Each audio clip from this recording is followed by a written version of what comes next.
The right to offend is not some pesky little part of freedom of speech that we have to put up with. It is the heart and soul and lungs of freedom of speech. It is the coursing lifeblood of human progress. It is the instigator of liberty and modernity and science and understanding. What a laughing stock today's student leaders are, that they can so casually dismiss the right to be offensive without realizing that their lovely, enlightened lives are the gift of individuals who gave offense. Offensiveness is not just something we have to begrudgingly accept. Offensiveness is the motor of human progress. Now broadcasting from the Right to Offend Media Studios in sunny South Florida, bringing you the latest in politics, current events, art, and pop culture. This is the Whitfield Report live with Sam Whitfield. But giving offense is good. In fact, it's essential. Alrighty, well, good evening, folks, and welcome to the Whitfield Report here. I'm your host, Sam Whitfield, and joined by co-host Max, who was wearing his sunglasses that night. Yeet. And as always, the ghost in the machine, Mr. Mortheous. Giving offense is essential. I hope everyone is doing well. And I apologize. It seems like the Rumble feed is kind of You got yeeted. Kind of Yeet. No, it didn't get yeeted up. Apparently commercials are playing in the middle of our stream now, so that's fun. Okay, now we're here. Advertisers be like, yeet. Anyway, welcome to the show. I hope everyone's week is going well. Boy, there's a lot to cover. But first of all, thank you to everyone who has pre-ordered Night of the Vigilante. Yeet. We've gotten a lot of pre-orders already, so that will be out on March 25th. And the book is so good it disappeared off the green screen. So, That's right. You can't see it. Like it's John. Anyway, Cena. yeah, this is the John Cena of Throne novels, I guess. But well, it's a bit of a anyway, heel so turn for you as an author, right? A little more gritty, a little grimier. yeah.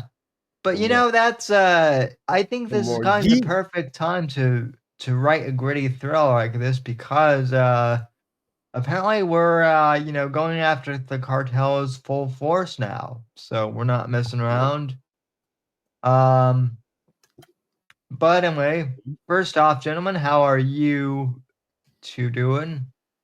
Max, Mortheous? Doing all right yourself?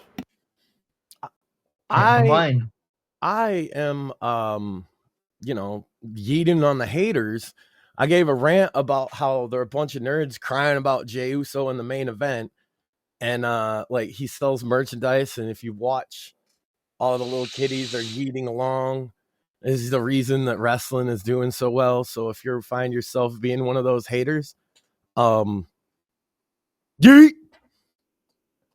We go to the main event. Yeet. You know what I find fascinating with that whole thing is, like, I get wrestling fans who they shit on me for talking like politics, right? Because they think politics is boring. And yet they'll get just as involved in like wrestling and backstage politics that they ain't even see on TV. Right. Yeah. Exactly. And then those same people will be weirded out by the way my wife gets into the storylines. It's like, bruh, she's taking it at face value. She knows what it is. She just likes the character or doesn't like she. I mean, if you can't do that, man, if you're watching wrestling and you can't just enjoy what's in front of you without overanalyzing it, one, you may have autism, which is okay. Autism's not a dirty word on this show, like I said. No.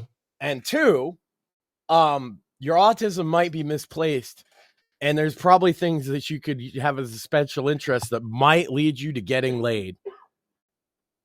Besides wrestling. You know what's fun? You mean wrestling what's- fans don't get laid?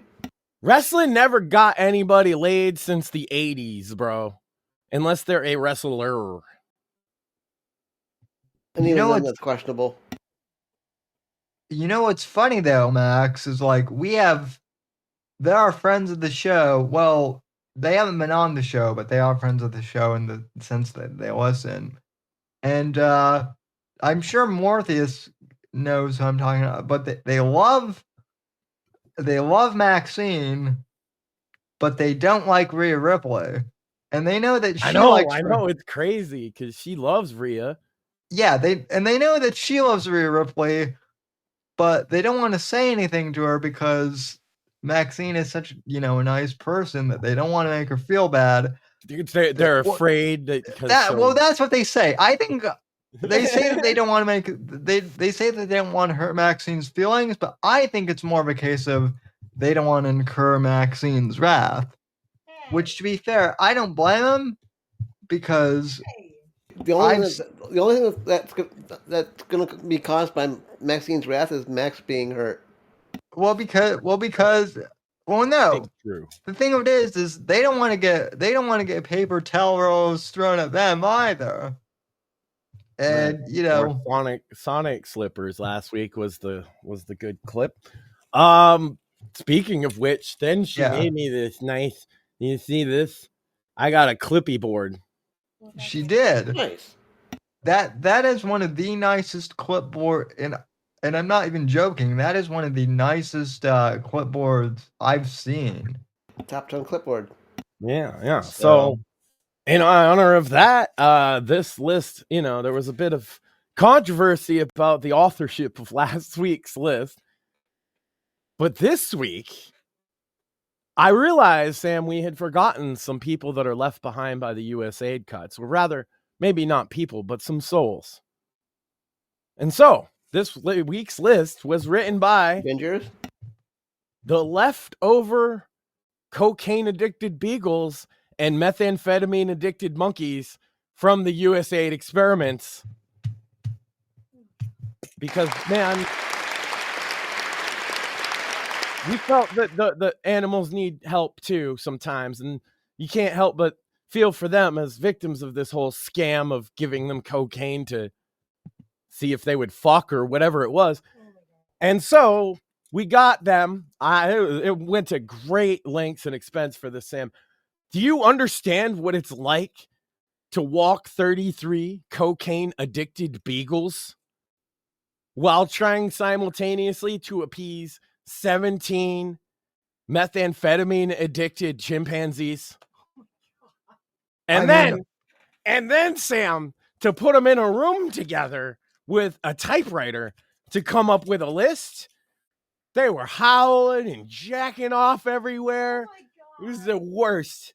And then I suspect some interspecies shenanigans. well, they came out, right? And one of the monkeys hands me this list, and then they left, and then I had to hire some fired USAID workers to clean up all the shit and cum that was in the room. And so anyway, Sam, tonight's list was written by 33 cocaine-addicted beagles and 17 methamphetamine-addicted monkeys left over from USAID testing. Okay, and what did the drug addicts come up with this week? So they were victims of malfeasance, Sam. Let's be respectful of these cocaine beagles, okay? Top 10 versions of Snow White that would be better than the disaster Disney plans to release next week. So alternate versions of Snow White that they could have put out that would have done better than what they're about to put out with the new Snow White remake with Rachel Ziggy Zag. Yeah, also co-starring Gal Gadot, which is the only thing that anyone cares about. Well, and the best as part the is, Wicked Witch. if there was like a point where Gal Gadot and her had like an Israel versus Palestine face-off battle to the death, I think people would be down for it. but it doesn't seem like Yeah. it's going to be that interesting, to be honest with you. And she's the evil queen, not the wicked witch. Get it right. She's the evil queen, not the wicked witch. Get it correct, says Maxine. Whatever. So, top 10 versions of Snow White that would be better than the disaster Disney plans to release next week. Number 10, Sam. You'll like this one. 1970s porno version of Snow White. Starring Ron Jeremy as the Prince Charming, obviously. Eh? I'm pretty sure they've already made that. If you look online. I'm sure you'll be looking real hard, Sam. Number 9, Snow Black. I'm surprised they didn't make that because of DEI and whatnot, right? Well, I guess I would picture it more as like a 1970s black. I guess I'm stuck in the 70s, huh? You can tell. No, the cocaine monkeys or whatever. Sure. Snow Black sounds like a blaxploitation film, right? She got a big afro. Yeah. On the wall. Yeah. No, you get Pam Grier to play her. Fuck yeah! Oh my god, nailed it. Number 8, and this would be actually legitimately better too. Anime Snow White. Get like Studio Ghibli to make it or some shit. That sounds awesome. Honestly, there's probably like an anime studio that like has that idea already because they'll make an anime out of anything. Yeah, and I'm pretty sure Snow White's public domain too, like the real story. Yeah. Number 7. I guess this would be a more up-to-date version of Snow Black. Snow White, the hip opera. Oh my god. Right? The hip opera. I'd pay to see that just because the premise sounds interesting. I know. It's either going to be so bad it's good or so good it's bad or both. Yeah. Number 6, in the style of the film Heavy Metal, Snow White. If you've seen Heavy Metal, that'd be a hell of a watch. Yeah. With titties. Number 5, and I believe this is Maxine's favorite on the list. The Down Syndrome Community Theater production presents Snow White. I'm pretty sure that was a South Park episode. If not, Probably. it should be. And it would be better than this disaster. And you could interview the stars and they wouldn't say anything retarded, Sam. That's true. Well, just as an aside, have you noticed that that like Down syndrome, you ask someone with Down syndrome how many genders there are, and they're like 2. Like 2. What are you, retarded? Or Yeah, Down syndrome people. I think people underestimate them too because there's some amazing Down syndrome actors out there. So I'm not people completely underestimate them. Yeah, when I say it would be better than this disaster film, I genuinely mean it. I think all of these sound better. Yeah. Number 4, the telenovela presents Snow White on Telemundo. That kind of feels like a lot of telemundo. Do we get luchadors as the 7 dwarves? Oh my god, the 7 lucha dwarfs? Yes, please. Get us into a writer's room. Number 3, Looney Tunes Snow White with Betty Boop as Snow White. Wait, they didn't do that? It feels like they should have. It's one of those Mandela effect things, right? I feel like they did, but they had like Lola Bunny play Snow White or something. Well, Betty Boop seems better suited for it, but yeah, no, I agree. Unless you're a furry. 2, Snow White, a queer liberation story starring Sam Smith. would be I better mean, than I'm not sure if that's better, but that kind of seems like the same thing as what they're going for. more likely to watch, though, is the thing. You'd be more Yeah. likely to watch that one just to see it go off the rails. Yeah. And so I guess we should take it back. That was number 2. Top 10 versions of Snow White that would be better than the disaster Disney plans to release next week. Number 10, 1970s porno version of Snow White. Number 9, Snow Black. Number 8, anime Snow White. Number 7, Snow White, the hip opera. Number 6, in the style of the film heavy metal, Snow White. Number 5, Down syndrome community theater production of Snow White. Number 4, telenovela Snow White on Telemundo. Number 3, With luchadors. with lucha dwarfs. Number 3, Looney Tunes Snow White with Betty Boop as Snow White. Number 2, Snow White, a queer liberation story, starring Sam Smith. And the number 1 top version of Snow White that would be better than the disaster Disney plans to release next week. All little person cast of Snow White with real dwarfs as dwarfs, and I assume all the rest would be midgets so that they're 2 different sizes. What if they did like a midget, or I'm sorry, a dwarf version of Snow White? But then, Well, the problem is then who plays the dwarfs? well, no, Regular size people. that's the thing. You inverse it, right? So like you get like tall people to play. You know, like I guess the tall men, or what? That's true. Or, Us tall people, we don't get nearly enough work these days. Did you know this? The whole point no, you don't. Also, all I can think of is when you say Snow Black is Snow Black, a Tyler Perry film. Oh, yeah, dude. I was thinking 70s, but Tyler Perry Snow Black would be way better because it would be so serious, right? And it would Well- have a heartfelt message. I don't know. Does our audience watch Tyler Perry shit at all? Are we not? We're not that audience. Right? Well, are you and I the only white guys that like Tyler Perry's stuff? Because I thought like I mean, I thought like the a lot magi- of it. Yeah, he's a funny motherfucker, and it's usually got a Christian message behind most of it, but Yeah, some of it's a bit corny. He's gone yeah. off Well, sometimes. even as ridiculous as the Medea movies are too somewhat, I actually like them. So, That was the top but 10. yeah. That was the top 10. Tyler Perry's Snow Black, though, I should have put that. That's funnier. I may watch the Williams Brothers. Anyway, that was their top 10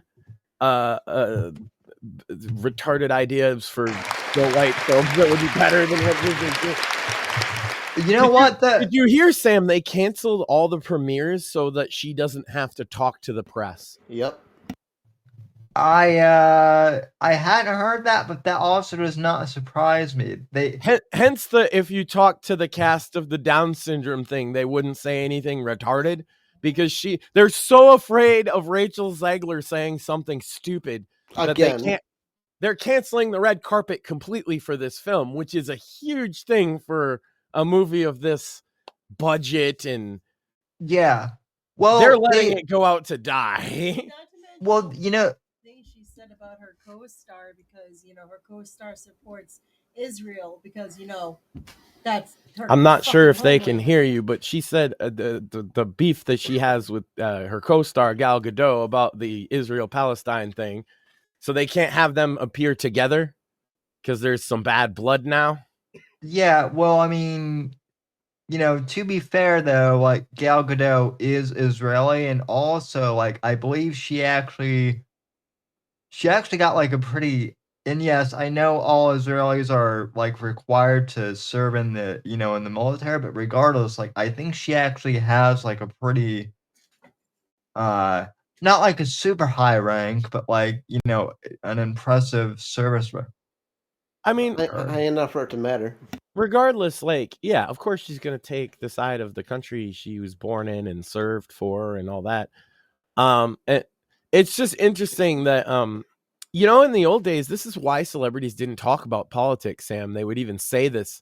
If you listen to a lot of like talk shows, right, and comedy shows, they would be like, they would not answer questions about politics because they'd be like, well, I have coworkers that disagree and da da da da da. It makes things awkward.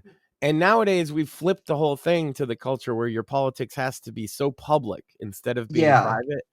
You know what? You know, it's interesting that you say that because I think I sent you this clip on Twitter, but maybe it was on Instagram. I saw this, but someone sent me a clip of Johnny Carson talking about this. Mhm. And I think it was in the 90s, so it was later in his life, and someone was interviewing him, and they asked him, you know, Mr. Carson, why didn't you cover politics on your show, you know, and be topical like that? And he said, listen, he said people are working all day, and you know, that they get enough of this, you know, in their daily lives as is, and when they come home and, you know, they have to cook dinner and then get the kids off to bed, and They when want to my be show entertained. comes on, they're tired and they don't want to be bombarded with, you know, the news of the day. They just want to laugh for, you know, an hour or so. And Why that formula was so successful for so many decades, right? Not yeah, I just for mean, him, but for anybody that did late night. The ones that stand out, Sam, didn't tell a lot of like partisan political jokes. They did tell political jokes, but they were never really partisan like the ones of today. right. I feel like even though we do cover politics, I feel like we kind of, at least I feel like I try and strive for that direction too, especially with the Monday show. You know, with like just, you know, interviewing. Speaking of Monday show, this past Monday show was great. It was nice learning about one of my co-hosts. Yeah, yeah. But by the way, Max, that was another thing I wanted to mention is I do feel a bit bad because I did have a fantastic conversation with Tim on Monday. I heard, yeah. Pretty good. Unfortunately, because of the Twitter blackout on Monday, I wasn't able to promote it as early in the day, so I'm not really sure what the traffic was, but at any rate, if you guys haven't had a chance, listen to my interview with Tim. And you know, people think I speak highly of Max, and I do, but if there's someone who speaks more highly of Max than I do, it's Tim. I think. Oh So yeah, he's the man, and it was really good, you know, hearing you guys just chat. Because you didn't really know him. He's been around a while. You got into a little bit of his background where we just started with these like really free form. Different people would host them at certain points just because the idea was, well, we're probably going to get banned for what we're saying anyway. And so we had this open kind of format. And that's where I met him and yeah. Shmuley and Asa J and a lot of the other guys from that era. And Tim's always been just like who he is, you know. He's a very upfront, very honest kind of guy. And that's how I good friend met to have. that's how I met Edna, my friend from Israel, and also that's kind of how I met Eric Bishop, only it wasn't on like a hangout, it was on a Facebook thing back in the day.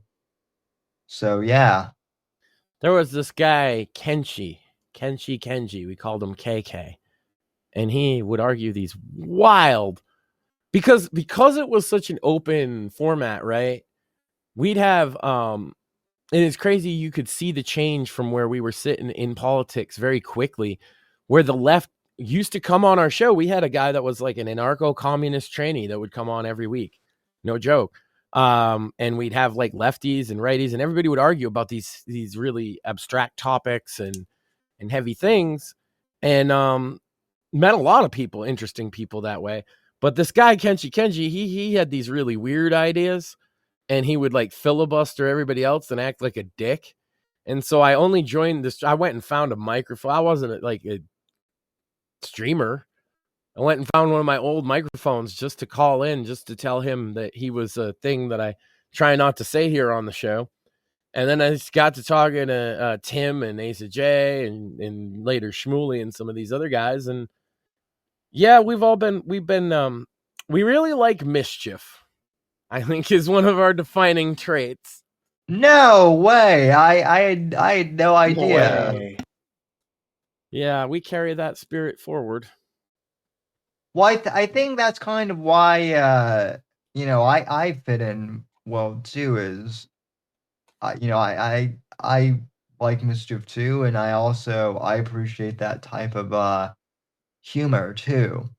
So Yeah, and there was, I mean, it got so bad that, like I say, on the one thing, the lefties, like I was saying, withdrew that they would no longer talk to us.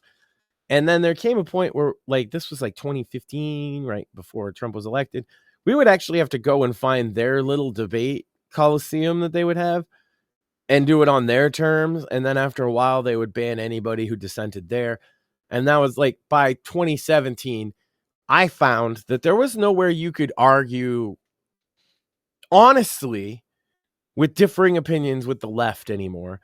Right. And Yeah. you see that carry over into like polite society too, is nobody can just be like, you're a Democrat, I'm a Republican, we disagree, and let's talk about why.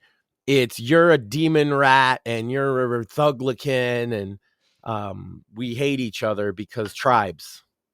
Yeah, it's funny that you mentioned that because now I'm thinking back to it. I can't remember the name of the platform. But there was a platform where you used to be able to like set up debates, and you would get paid for them to debate too. Like you could sign up to debate like a certain topic, and regardless of whether you won or lost the debate based on like judges and whatnot, like you'd get paid. Like the winner would win more, but like the loser would also win something. And I did that like in 2016 and 2017, and it was fun, but then it just became like overrun by never Trumpers, and yeah, that was an interesting thing. It became you can't just talk issues and piece by piece come up with like a consensus or at least an idea of what your beliefs are. No, you have to pick your side. You wear your red shirt or your blue shirt, and then you yell at the other guys. And I think more than anything, that's what people were sick of. Why Trump has won again, so handily, it's this pick your team and scream at the other guy stuff. And a lot of the people, I don't think the left realizes that they're trying to drag kicking, screaming into that fight are the ones that voted for Trump, and they voted for Trump because you're trying to drag them kicking, screaming into the fight. Facts. Well, I don't know if I've ever told you this, Max, but I actually used to participate in debate in high school, and I never made it like to state finals or anything. Not surprised. I'll make you go blind, Sam. But I mean, I see what you did there. I mean, I heard you were a master in your class, though. I mean, I wasn't the master. I didn't know a guy who was a master debater in class. I bet he made big money. And he went to the state finals, and he did go blind because of it. I never got that far in debate class, but no, the one thing I never liked about I got kicked out for whipping my dick out, and I was confused. But go ahead, Sam. What? I mean, kind of debate class is that? Yeah, I mean, well, trying to be the master. That's right. If you want to be the master, you gotta show them what you're working. I mean, there were at least at my school, the cheerleaders were also on the debate squad, so that didn't help matters at all. Also, I guess like two people at one of the state finals from my school, I guess, got caught with like illicit substances in the hotel, so that was fun as well. But no, in all seriousness though, the one thing I never liked about like the formal debate format was that, and I mean, I get that it's supposed to be structured, but when someone makes a point, I'm always very curious as to like why someone thinks the way that they think. But like some of the Lincoln Douglas like style debates, they don't allow for that, right? They don't allow for the nuance of like why someone thinks They also don't that way. encourage discussion of citation and things. There's a lot of problems with like formal debate.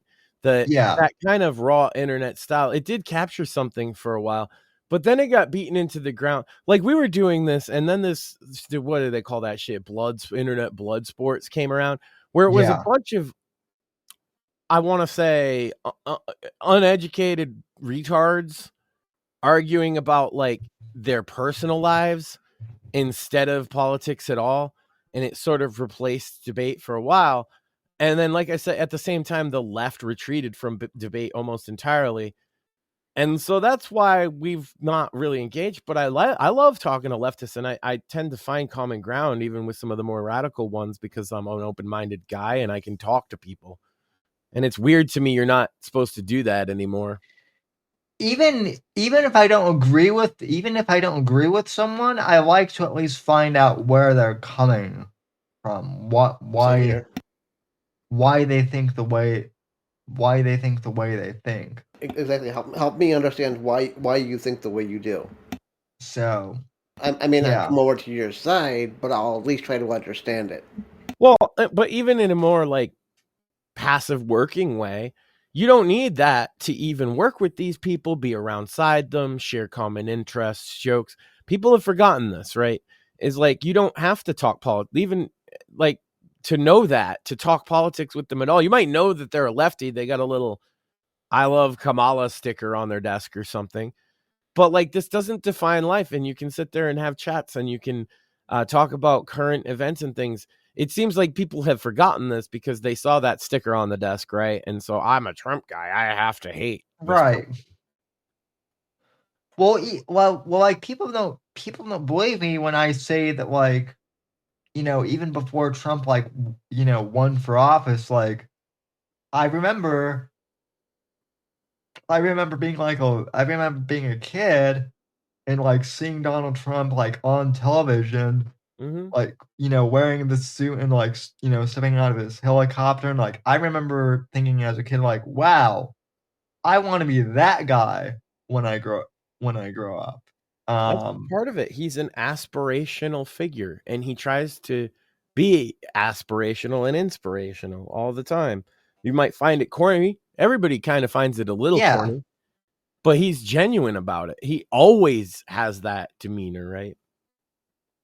Yeah, and so, you know, like, and I mean, and I've been pretty upfront about that, and so yeah, like even when I was somewhat skeptical of him running for president, that was why I was like, I'm never gonna say never, because I'm like, you know, he might be unorthodox, but maybe there's something there.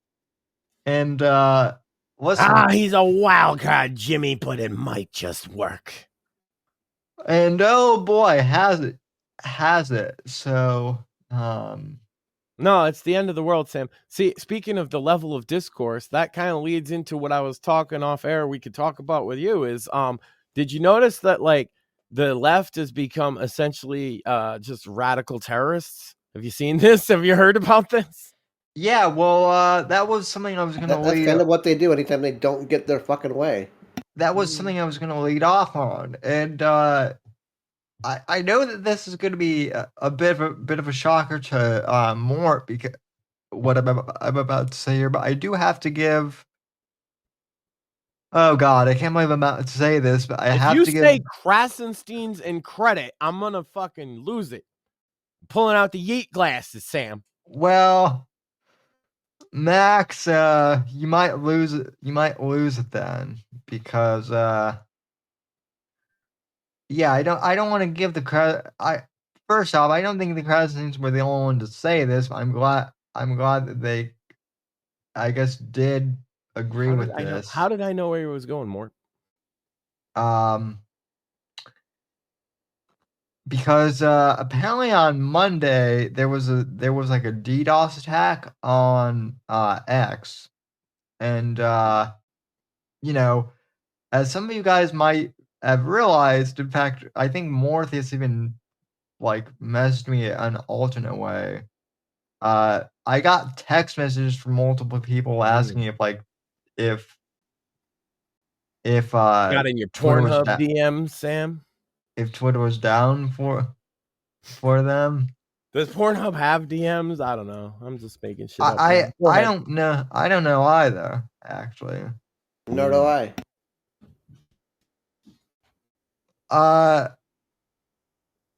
Other Craig Blissfit would know. He probably. would know.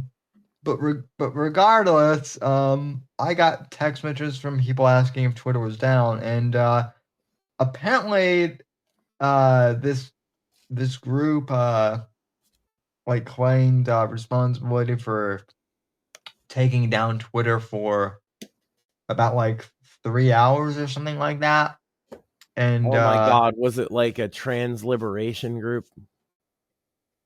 No, it was something relating to like they were against banking or something, and they wanted to like. Okay, so homosexuals. Yes. But I guess they were mad at Elon about Doge or something like that, so they decided to that's the same reason they're like using explosives on private property and assaulting people and things too. Isn't that weird? Yeah.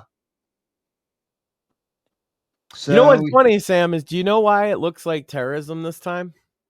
Because I can explain why what's happening is happening, because last it is few terrorism.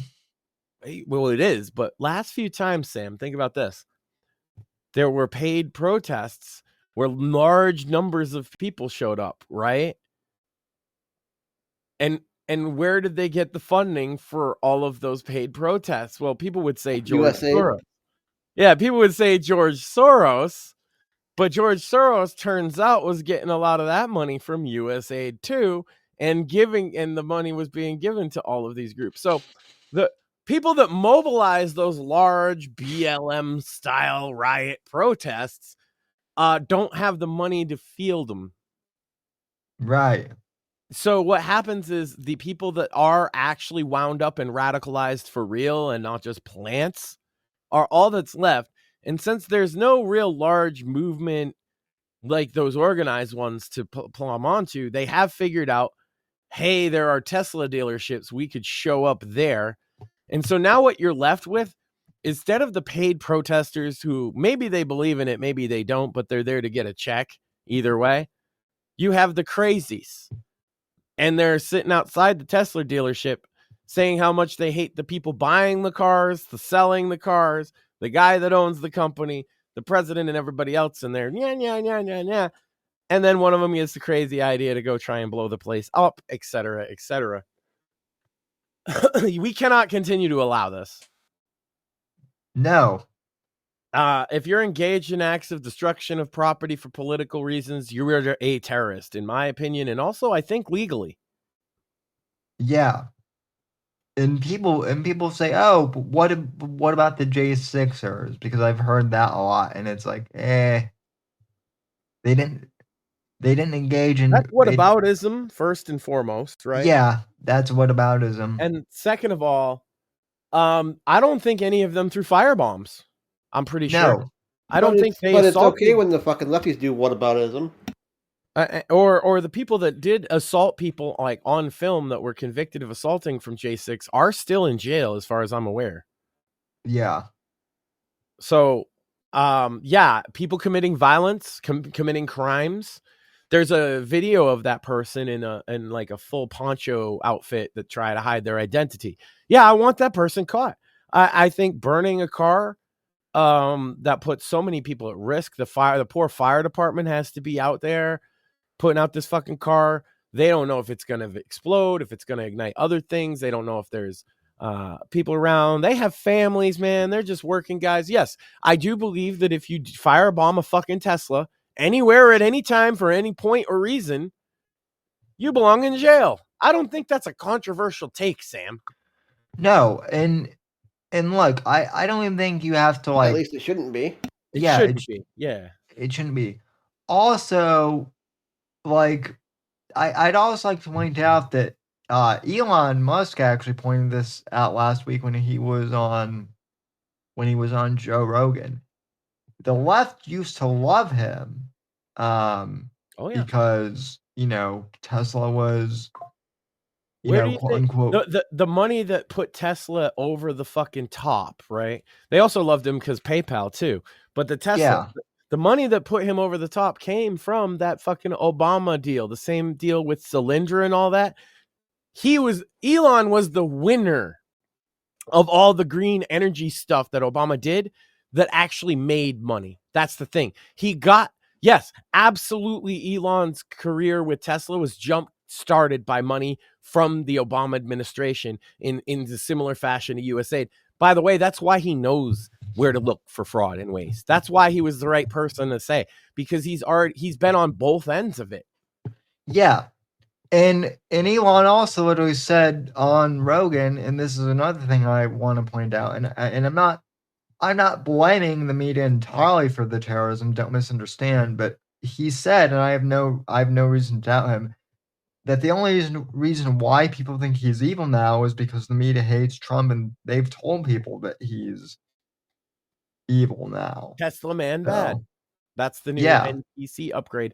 And they actually they consider him for two reasons. I've seen interviews with the terrorists, and not just the terrorists, but the protesters. That's the other thing, Sam, is there will always be peaceful protesters. The thing about terrorists is they use them for cover, whether they like that or not, whether the peaceful people are in on it or not. The terrorists will absolutely use them as a cover shield. Yeah, that was the same with. I actually know people who were legitimately aggrieved with BLM, right? And they had legitimate reasons. I would say Charlottesville had a lot of that going on. That's what the very fine people statement was regarding. I know people that went to Charlottesville that were not Nazis and were not involved in any of that stuff. Same. When they got there after the first march, they left because they saw that vibe. A lot of them didn't know that they hadn't literally invited Nazis and things. They thought they were going to a free speech march. I know. Does that mean so? And I've even famously thrown this accusation at Johnny Fox, right? Because I have video of him there. Here's the thing: anybody that did go to Charlottesville, I think we're at a point where you could just say, yeah, I thought it was a libertarian free speech march and shit got out of control and I left. And I don't think anybody cares, because it's true that there were very fine people who acted lawfully. What he means is people who acted lawfully.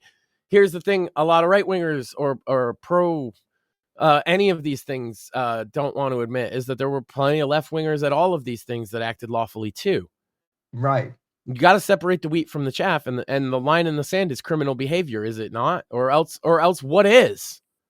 Well, what I find interesting is I know black protesters who were part of Black Lives Matter, who were peacefully protesting against the cops.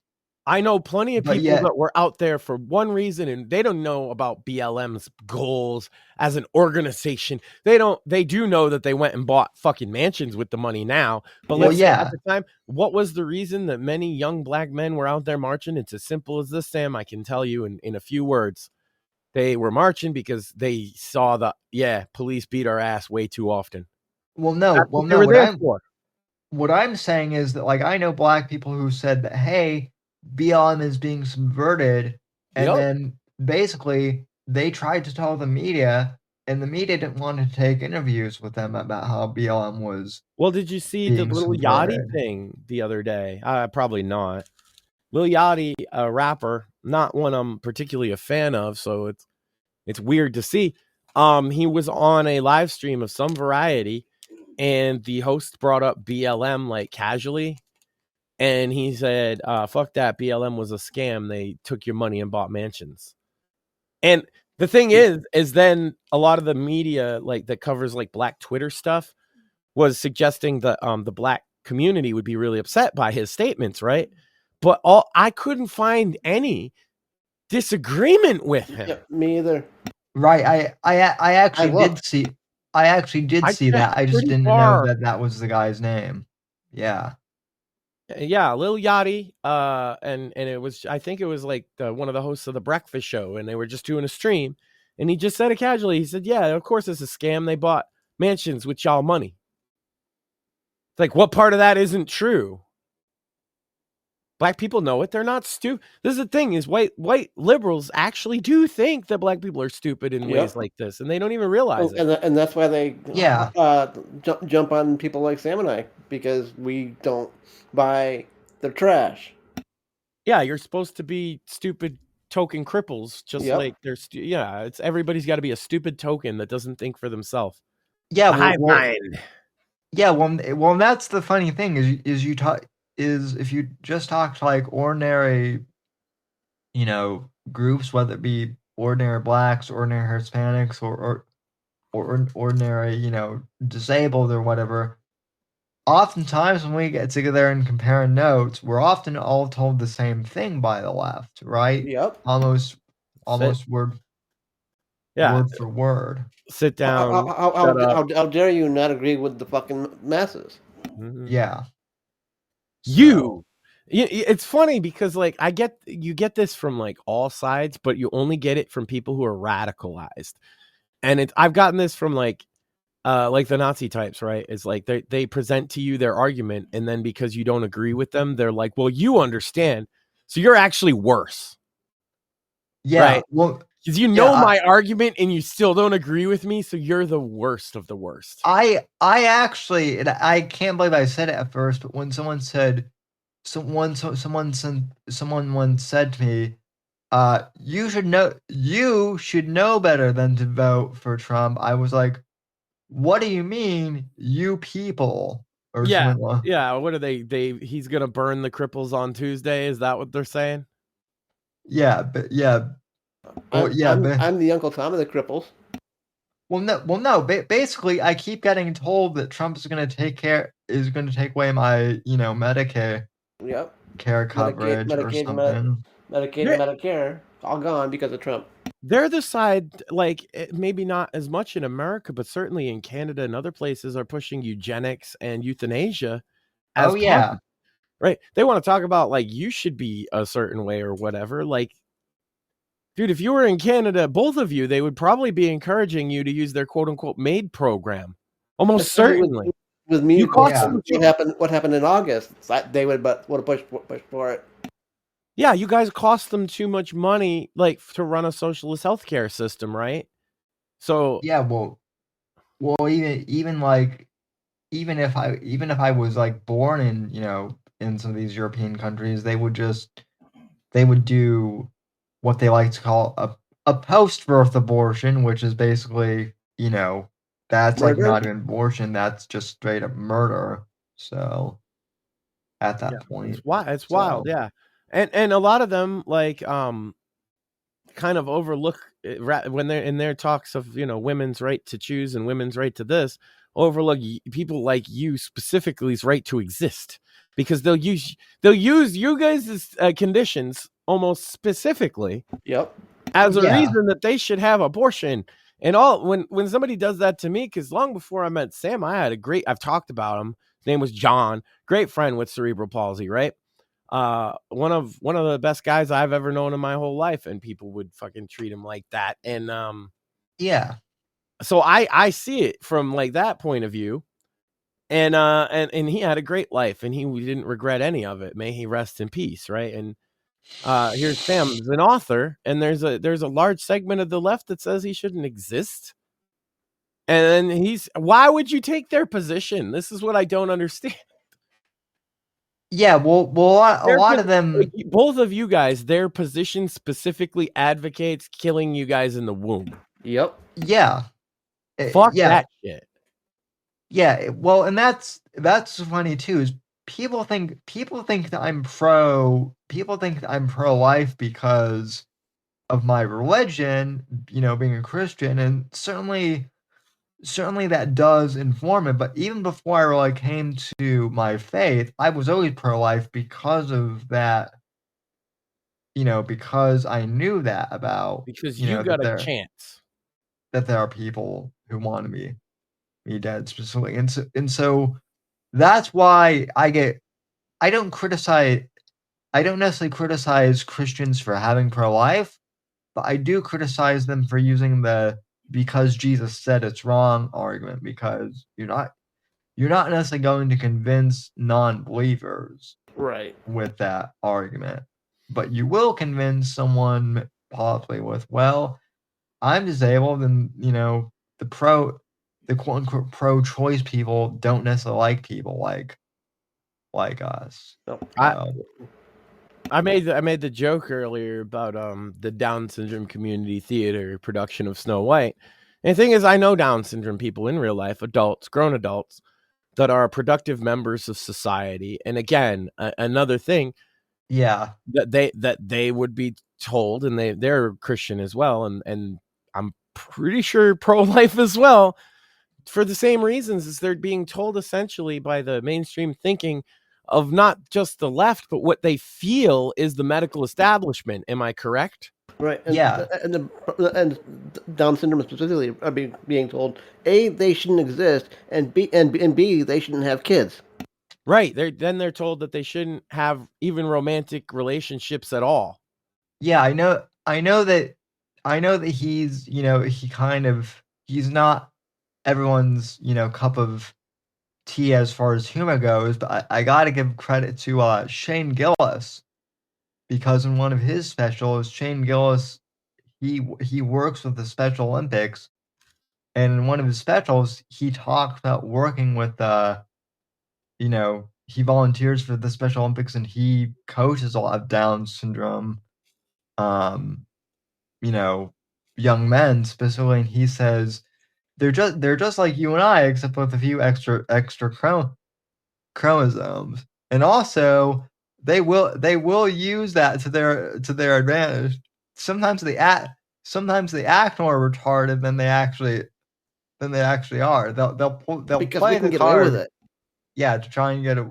Which is why I always befriended the retards. Yeah. That, and it wasn't because I became a retard. Yeah, no, it wasn't because I was one of them. It was different. So, no, see, I just don't have. I'm also a retard, but unlike the Down syndrome kid, I don't have the ability to get away with it as much. So I might as well befriend him. Yeah, well, I don't. Retard by choice. Well, listen, I don't. Well, listen, More and I are both physically retarded, but we don't get away with that as much stuff as the cognitives. Facts. Yeah, more and I can both. Nor do we get as much money as the cognitives. Yeah, or research, which is sad, but that's another topic for another. Is a special man. All right, I'll have you know. Oh, I did see this. I didn't watch the full thing, but apparently Robert F. Kennedy. I actually got to give Evan from the Fake Untitled podcast credit, because he kind of predicted this. But apparently alive. Apparently Robert F. Kennedy Jr. Okay. In fact, went to Steak and Shake this week, because they're frying with beef tallow. So apparently Bobby Jr. has snubbed Trump for his love of McDonald's, and he's gone with Steak and Shake instead. So I haven't seen. Well, McDonald's should bring back the beef tallow fries. Yeah, if they bring back the beef tallow fries, they'll crush everybody. It'll be like an event if they do that. They did bring back the beef tallow fries from what At McDonald's?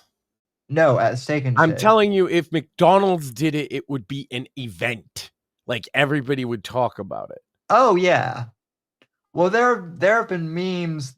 There have been memes online. You know, everyone wants to check up about the JD Vance memes, which are funny. But there have been memes also that like RFK Jr. is going to make McDonald's having a beef tallow a federal mandate. And I don't like the government like forcing private industry to do a thing. But in this case, I wouldn't necessarily object to that. Just as a fan of good French fries. I think for the McDonald's Corporation, it's kind of a no-brainer, and it's a matter of when. Because that will, first of all, it'll drive short-term sales like through the roof when people go out to try it. Yeah. And then if they are actually good, long-term, it's just going to improve their brand image, because one of the things people complain about for years is the fries and the chicken nuggets to some degree not being as good when they use beef tallow. I actually think, hear me out, Sam, as a chicken nugget and tendy enthusiast. I feel like the modern all-white chicken nuggets that they use combined, because if people don't remember, they stopped using beef tallow before they started using all-white nuggets. So we've never had the combo. Yeah. The old nuggets used dark meat and they were kind of gross. Well, they tasted better because they were cooked in beef tallow. Now, all I'm suggesting, Sam, is that if we get modern boneless chicken nuggets cooked in beef tallow, that they're going to be the best chicken nuggets I've ever had, and that has to happen. Fucking banging. I would agree.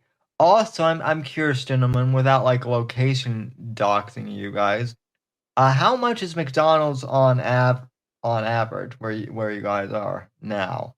It's about $3.50. Okay. Yeah, so McDonald's French fries here for like a medium is like $3.50, I think, just for fries. Jesus, Big Mac is $6.47. Yeah, so I went in there recently, and I came to the realization that like 2 meals and a Happy Meal, and then they gave me the bill for the order, and it said 1 arm and 1 leg.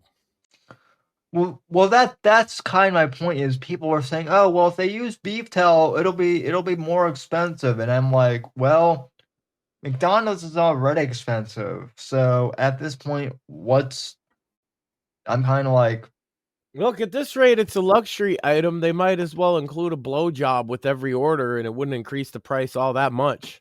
That's kind of my point, Max. Is like they could McDonald's is so expensive that they could at least use beef tallow, and I would at least feel like it's worth it then at that price. And with the blowjob with every order, Sam, they're also going to have less customer service complaint problems. Yeah, that too. Really improve the reputation of their service as a business. Actually, Max, there was a. My wife's giving me a dirty look, but it's true. Look, if they there was a worker in my local McDonald's that did legitimately do that. Oh, so you go in, you order like a double quarter pounder, and you get topped off too? Yes. Ow. No. Okay, now we know why Mort wants McDonald's, and he went for the very Happy Meal. Sam, I got hit in the face with a cream pie. And honestly, she didn't give bad top either. Max got hit by a cream pie. That's perfect. So pretty good. Came with a side of Herdy.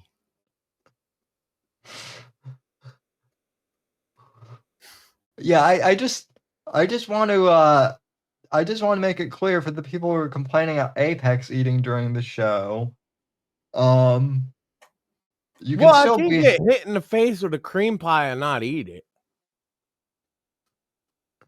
That is true. Also, I'm going to clip that out of context next. So, yeah, so what do we have? Twitter crashed. There was domestic terrorism this week.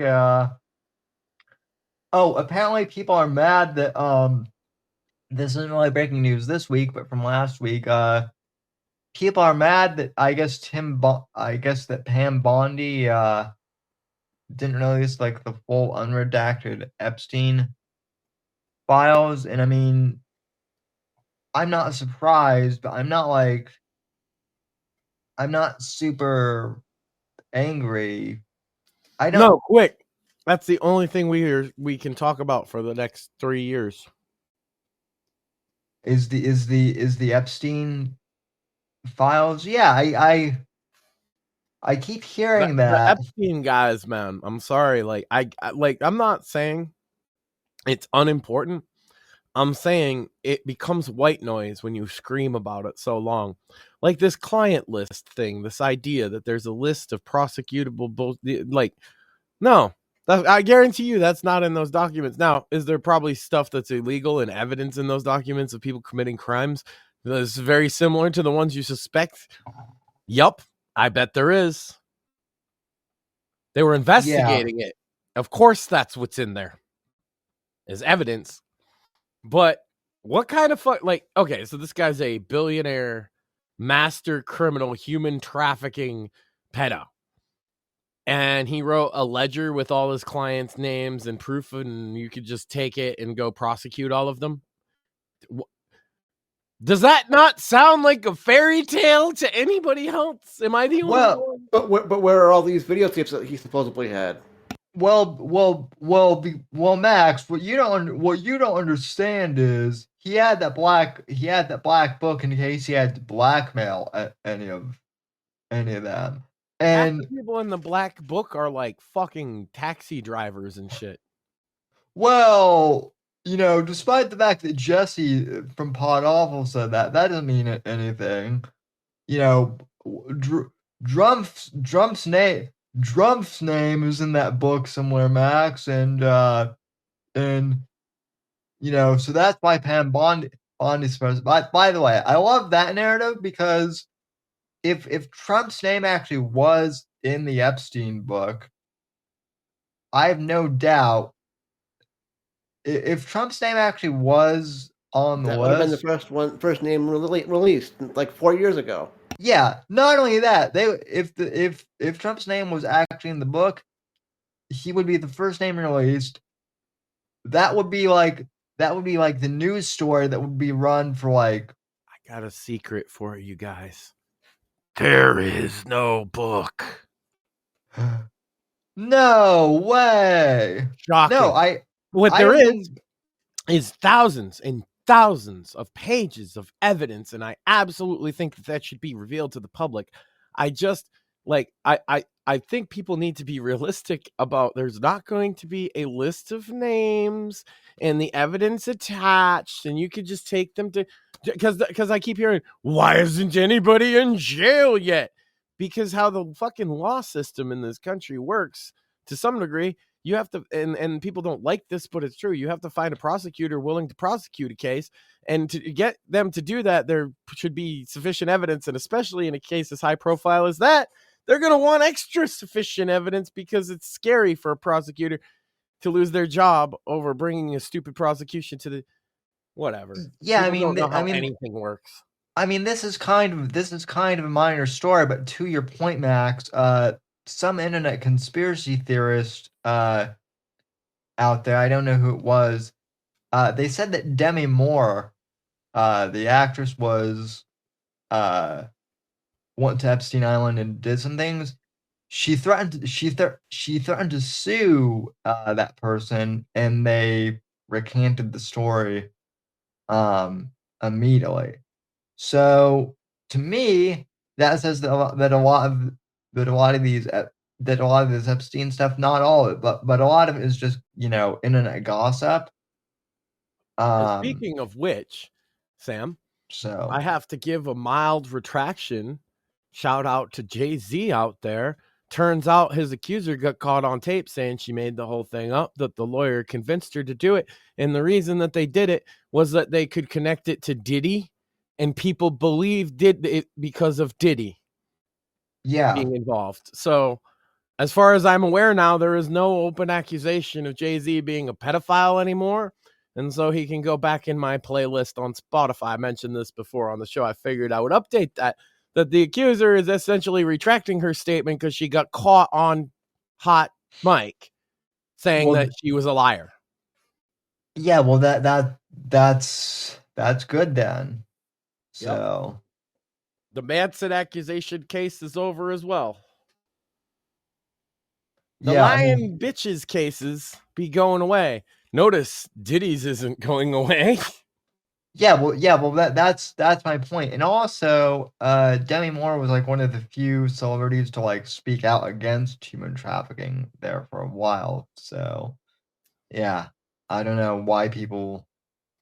Anyway, though, yeah, I feel like the Epstein thing, people are like going after Pam Bondi real hard and saying that she was in on it, but I feel like. And they're all saying that Matt Gaetz, if he was AG, Matt Gaetz would have found something, but I don't know if that's the case. Conspiracy land, Sam. It's just it's more fun than the reality of boring, mundane everything. It is. Sometimes you're right too in conspiracy land. Like that's the other thing, is when they get one right, it reinforces that all their others are also right, even if they're insane. Well, that's. Well, I feel like that was the whole thing with Doge too. Partially is right. Alex Jones is right about everything. You want to bet that if we took everything Alex Jones, every claim he's ever made, right, and ran them through a database and then confirmed how many that were true, I would bet you it would be in the 1% area. Yeah. Well, there is that. But no, he's right about everything now. Well, there is that saying, Max. It's an old one, but it is true. But did they turn the freaking clock great though? A broken clock is right twice a day or whatever. Yeah, you talk enough. Like it's the Nostradamus effect, right? It's like everybody's like, "Oh my God, Nostradamus was so accurate with his predictions." Yeah, it's because they're vague, motherfucker. Like you talk long enough, like Alex Jones does. He was doing like 4 and 5 hour podcasts or radio shows every day for years and years. And you say a lot of wild shit. I bet you my rate of being right about stuff is higher than Alex Jones's for 2 reasons. 1 is because I've been right about a lot of stuff. And 2 is I don't do nearly as much content as him. Well, also, you're not drinking like on the show nonstop either. That was the other thing is. Alex admitted that at one point that he was drinking like a ton during the show too. Well, there's also times where he was just weekly world newsing and making shit up, and people they're saying he's right about everything because there's a couple things that were true or whatever. Yeah. It's like, no, it doesn't mean he's right about everything. It means that he's right about some things, a couple things. No, people love to embellish. Well, even in my book, I said, do I believe that there's an actual fourth estate of powerful individuals who are all meeting in a shady conference room? No, but because they're not. What they're doing is having gay orgies. Exactly. And they don't get much of the business done at the gay orgies, Sam. Exactly. Not the kind of business we're talking about. No. But do they bring gay fish into the gay orgies? I don't know. I think Kanye's in and out. He's on the outs now with the swastika shirt and all. Yeah. Also not a pedophile though, so perfectly acceptable for your playlist is Kanye. I gotta draw a line somewhere. I drew it at pedo. Turns out Kanye's got a lot of problems, but not that one. I mean, some of his songs are still good. So Gold Digger for sure. So I love Gay Fish. That's a good one. I feel like people forget about you know who never gets credit anymore is Jamie Foxx. Yeah, that motherfucker can sing like a hell yeah. And he can act too. So. He's all over that one Twista album. Was it Overnight Celebrity? That shit's fire. Shout out Twista. Twista's like a legend in rap that people they sleep on. But that album he did, he's got Jamie Kennedy all over it. This is top tier. The first time I heard Ray Charles was because of Jamie Foxx. Whatever, I'm stoned. Yeah. Sam, why didn't you correct me, Sam? Jamie Kennedy and Jamie Foxx are not even remotely similar, except that they're both named Jamie and male. Jamie Kennedy is the dude that played Malibu's Most Wanted. Why did you let me confuse him with Jamie Foxx, Sam? He played Ray Charles. Do you think that somebody could play both those characters?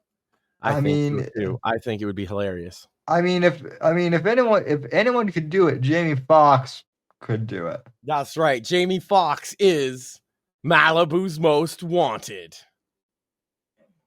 He did play in the remake of Miami Vice, though, too, which is another film people sleep on.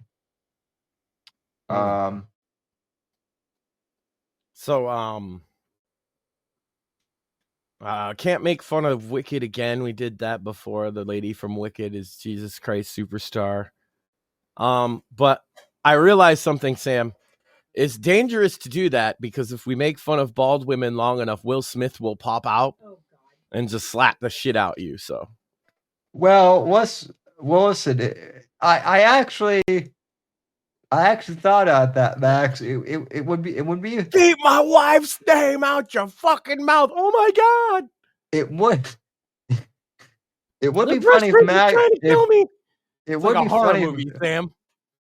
It would be funny if Will Smith tried to slap you because you would just slap back, and unlike Will Smith, who's a twig, I feel like getting slapped by you would actually have some weight behind it. So I don't know. But I do know that if you talk enough about bald women, he's like the Candyman. Well, I also know that out and slaps you. Bald women. Well, I also know that that apparently Jada always loved Tupac more. So that's what I've been told. That's because Tupac wasn't that into her and totally broke up with her while he was in jail, and she's never been over it. Yeah, because and never will be. Yeah, because some women be crazy. What's side? Dumb bitch. By the way, he was he broke up with her because he was totally fucking Janet on the set of Poetic Justice. Yeah. Oh, Jada. Oh no. Oh. And you know who doesn't talk about missing him and loving him more than their husband? Janet Jackson. That's true. She just lets the man rest in peace. Well, no. Don't you know, Max? He somehow Tupac is alive in Cuba or something like that. Yeah, I seen the with Biggie. I seen the autopsy for Tupac. He ain't survived. No, I believe you. I'm just saying that's what internet conspirators say. I know. It's all about Tupac and Biggie. There's conspiracy after conspiracy, right? But we know more about that. But nobody want to talk about how the government killed Eazy-E, right? No. Let's just ignore that. Yeah. Don't trust the government, kids. Also, I think I mentioned this, but there's lots of kids watching, clearly. Ice Cube's new album is dope. Ice Cube's, yeah. True, big true. Because he's not giving a fuck. Because that's the thing, is a lot of them guys, like old school guys, feel a little more unmuzzled and unleashed now than they have been for a couple years. They had to be corporate safe. Yeah, like, because you'll see Snoop's doing it, Dre's coming with new shit. They're all coming with new shit now that's a little more edgy than they had been being. Or a lot of them haven't released music in years and years. Go check out It's My Ego by Ice Cube. He's doing there's a remix with Busta and Killer Mike, and he's doing another one.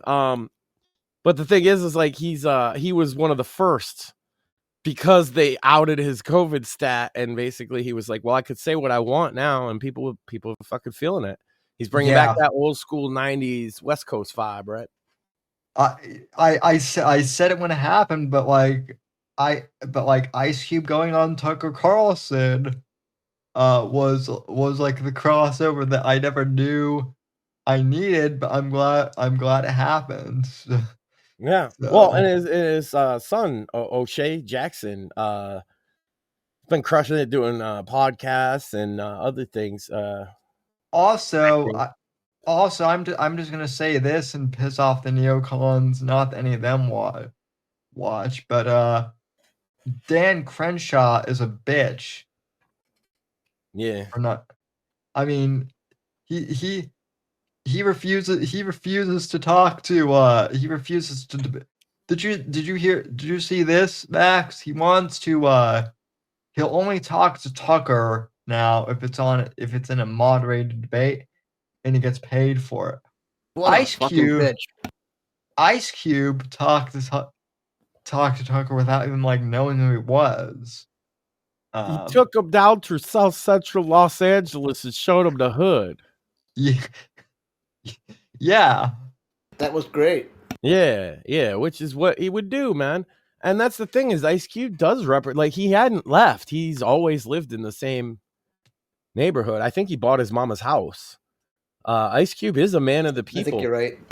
No, a lot of people don't realize this about a lot of the hip hop guys. Like I say, when hip hop first came mainstream, a lot of these producers had a problem keeping these guys in line because it's a masculine culture. It's not this like the white artists all had the kiss ass, I need to get signed to get a deal. That's the only way my music's getting out there.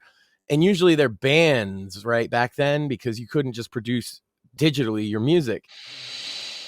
Band is a big production.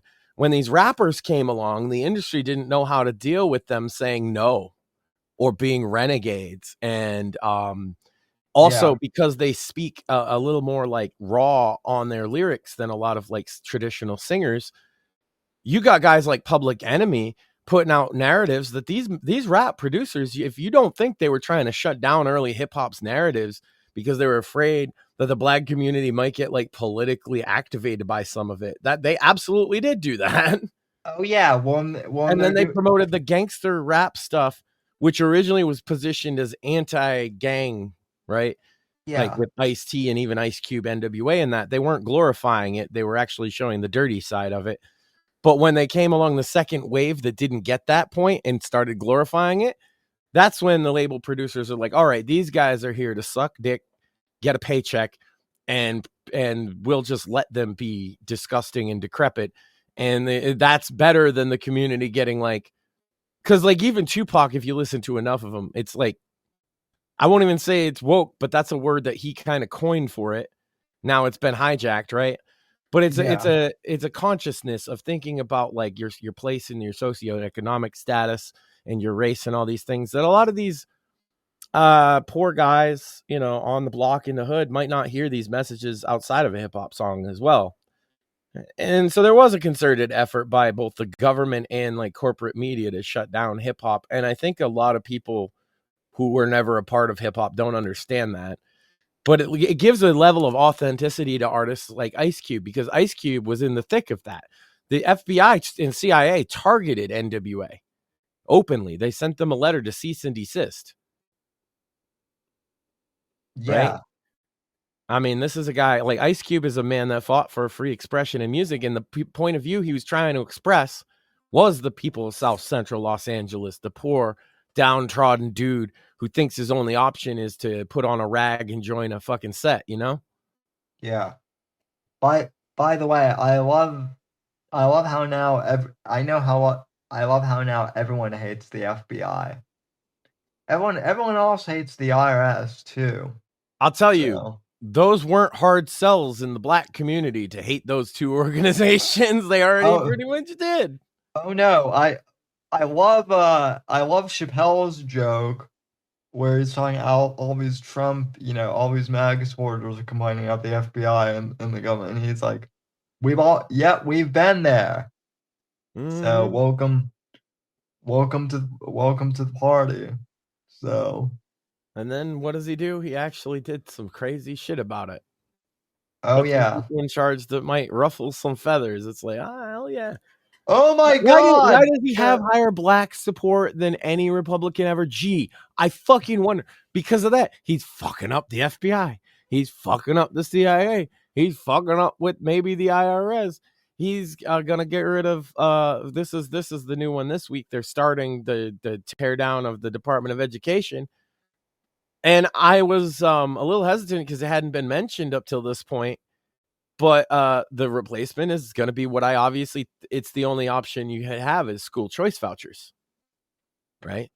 Hey Max, I am curious, and for you too, Mortheous, if you've ever worked at, I know I'm self-employed, but in the past I've had to send out like weekly reports to my boss, explaining like what I did that week. Have either of you had? I've never worked from home like that, where that would be a request, but we definitely had like weekly progress reports we had to fill out anyway. Okay. Yeah. Well, because apparently weekly progress reports, like, I don't know if you know this, but weekly they were a little less vague in my work experience, right? Because I had a specific job, so it would be like, okay, how many of those did you get produced this week? And I could say X, but it was still a weekly progress report to make sure I was working. Yes. Yeah. Well, apparently weekly progress reports, no one in the government has ever heard of them. I believe that. They're freaking out that Elon wants them. And, yeah, it's a whole thing. Tells you how much fucking accountability isn't in the fucking government. Shout out Mort's co-host Joe in the chat says that he's also a fan of those cream pies. Well, yeah, I mean cream pies are great. Mm-hmm. They are. Cream pies are fantastic. There's other kinds. Anyway, what were we saying about the school voucher program, Sam, very popular in the black community, school choice. Did you know that? Yeah.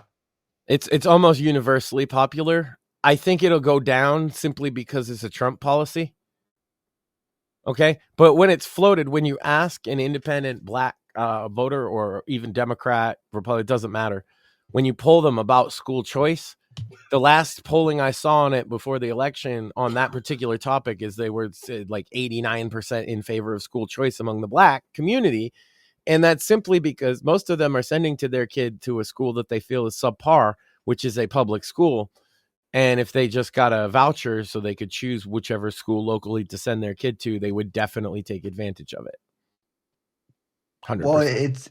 Well, it's funny that you say that, Max, I would absolutely take advantage of it and send my kid to the local Catholic school. So yeah, well, I'm not black, but I think a lot of people would take advantage of that, right? Well, it's funny that you say that you mention school choice as a traditionally black policy, because you know what else is a policy that's gotten shut down because Trump's doing it is prison reform. I know. That's wild, right? In fact, I still stand by this, but fuck Van Jones, because Van Jones for years was, crying out prison reform, And then when Trump said that he was going to do it the first time around, Van Jones basically spit in his face and said that it was the worst thing ever. Yeah, he didn't like that First Step Act, and it's in the name as well. It's a First Step Act. So I do expect him to push. Like I said, criminal justice reform is my big issue now that people aren't talking, because we've won on a lot of others, but that's one we need a big win on. We need felons to be treated more humanely in society. We need conditions within the prisons to be better off. And quite frankly, I think we need to abolish for-profit prisons as such. Those are my opinions. Yeah, I would definitely agree with that latter part. Yeah, I can definitely agree with all of that. Yeah. There's too much profit incentive in for-profit prisons to get people locked up, which sets a bad incentive at the beginning of this whole chain, which leads to things like the drug war. And yeah, I don't care. Like, I understand that our audience is traditionally conservative, but if you can't accept that the drug war has harmed way more people than it's helped, I don't know what to tell you. Look, locking up drug addicts is not doing it, guys. We need something else. Well, I've always been very pro law and order, but like even back kind of like in my more neoconservative days, I always thought the for-profit prison thing was odd, even then. Yeah, and they're new, and it's borne out that this is a bad idea. It's the same with the drug war. Like, people act like, oh, well, we should continue the drug war because it's always been. Well, it's always been since what, 1978? Yeah. When they signed the DEA into actual the DEA Act or whatever that scheduled all the drugs. So no, it's only been around like a lifetime, if that, and it's a proven failure. Look at the damage done to the black community in this country by locking people up for possession and sale of what is considered to be an illicit substance. You know, the fatherlessness rate people often cite and even make jokes about. But the fact of the matter is a large portion of that is due to the crime and the black markets that come in any poor community, which, you know, a lot of these poor communities are primarily black in the inner cities. And then the for-profit prison gives the police and the law and order politicians more incentive to lock those guys up. It's not actually creating any law and order. What it's doing is getting a desperate guy off the streets who just needed $20 for a bag of crack. He ain't actually harm anybody. Now, if he robbed the store to get that money, then you could, you know what I'm saying, catch him for robbery. If he's stealing, if he's doing other crimes. But making possession a crime and putting people in jail for it has only fed this for-profit prison industry. And profits are way up for them, but revenue for the government is way down. We're paying out per prisoner. I did the math. I looked this up recently, didn't I, on the show, Sam? And it was something like $100,000 to house a prisoner for a year. Yeah. Do we want a guy for a joint to spend $100,000 to keep him in a prison with hardened criminals for a year?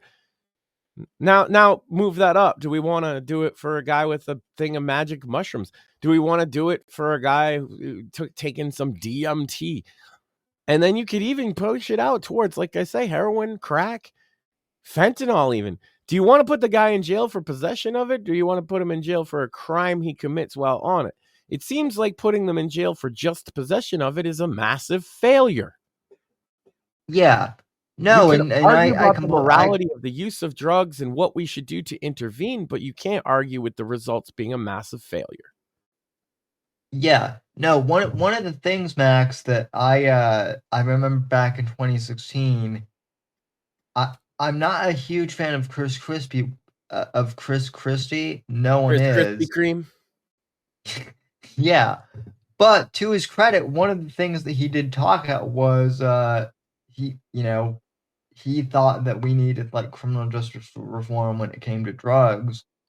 And what he was saying is, from what I remember, is specifically with like, painkiller addiction. That's a huge problem, and that's how people like end up on like harder drugs and then end up in prison. Yeah, so 99% of that particular like market is completely legally obtained in the first place as well. Yeah. And it's legal to possess if you have a prescription, and it's really easy to manipulate it so that it's legal to possess most of the time.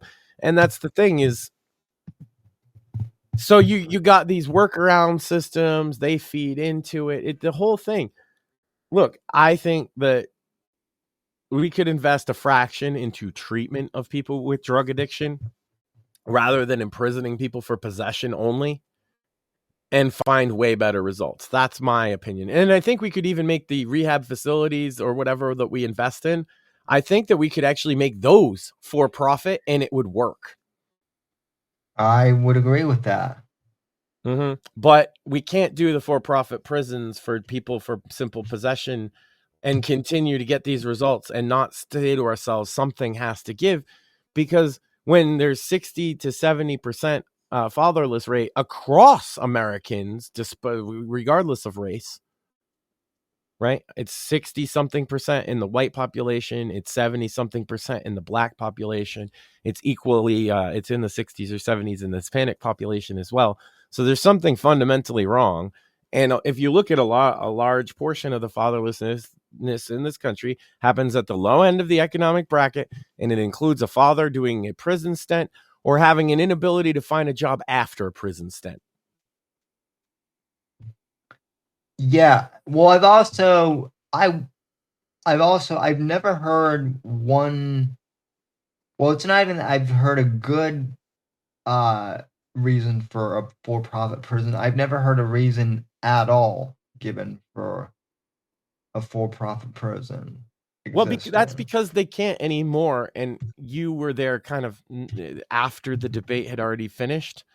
But their reasoning originally was that it would bring in so much tax revenue that it would be worth it. Here's the fact of the matter is that's not true. We know this for a fact now. Right. Yeah. It doesn't seem like it did anything. So they can't use that justification to somebody like you now post facto. They can't say, well, it'll bring in tax money, because if you look into it, you'll be like, it's a massive drain on tax money. Basically, we talk a lot about how a lot of these Doge scams that have been uncovered look an awful lot like money laundering. This is what's happening, Sam. They're taking taxpayer money and giving it per prisoner, $100,000 a year, let's say. That was the average we looked up. It was actually like 120, but let's say 100 because that's a nice round number. 100,000 per prisoner a year. By the way, that's more than it requires for you to live, isn't it? Oh, yeah. Way more. Most people require less than $100,000 a year to live. But a prisoner, for simple possession, we're gonna also, our hypothetical prisoner here is nonviolent and no other record besides possession. He gets out, it's still felony possession because he had more than a certain amount. Can't get a fucking job anywhere because he's a felon. Nobody wants to hire a felon, Sam. Did you know that? Nobody, like, they ask you that and you have to be honest about it. And these poor motherfuckers, when they see that question in a lot of cases, will just put the fucking application back in their hand and walk out because they know they can't lie and they're not going to get the job too. Why should they humiliate themselves on top of it? Explaining it. Right. Yeah. And then when most people, you know, I hate to say this, but you know, when most people hear felon, and I'm guilty of this too, they don't think of drug possession. They think of, you know, they don't think of anything nonviolent. They think of a violent crime. Yep. Yeah. It's just human nature for us to think of violent crimes when we think of felons. We also think of somebody convicted as that they sat in front of a jury of their peers, and that's not usually the case. Usually they signed a plea deal. Yep. Right. So people are like, oh, well, they're convicted, so they deserve what's happening. And to some degree, it's like, but that might not be the case. They might have pled to a lesser thing because they had a bad night and their family got in an argument and now they're charged with assault. Right. Does that mean that they should be, you know, shunned from polite society forever? According to most liberals and conservatives, yes. Which I don't understand. Aren't we a country built on the idea of redemption, second chances, rags to riches? Yeah. Supposedly we are, but in reality, That American dream's hard to come by for a lot of people, and especially if you got a rap sheet. And maybe your rap sheet, it might sound bad that you got a rap sheet, but look, man, is it understandable that somebody might get in a bad way and steal a car? I think it is. And if they pay their debt to society and come back from that, why should you punish them forever? They've paid for the car. They've paid with their time. They've paid, same thing with the drug possession. What does 3 years do for somebody addicted to cocaine other than ruin their life? It's 3 to 5 federally, Sam, for cocaine possession. 3 to 5 years for any amount. It gets more if you have more. How does 3 years help somebody addicted to cocaine? I just want to know. Doesn't. Are they putting them through treatment programs in prison? We know they aren't. Yeah, well, that would be the very least you could. That would be the very least you could do. So, yeah, there's a lot of things you could do, but putting them in prison is like, okay. So now this guy's taken out of society. You hope maybe he gets clean in jail. Like they don't have access. They all get drugs in jail. They get them smuggled in. Oh yeah, whatever. Like it does nothing. It literally does nothing except waste the taxpayer money. And here's where I was saying it's a money laundering scam, Sam. The for-profit prisons, look at their record books. They have to report their profits, and they have lots of profits. But that money coming back to the state that we're putting out, that $100K per prisoner, we're getting a fraction of that back. It's a money laundering scam.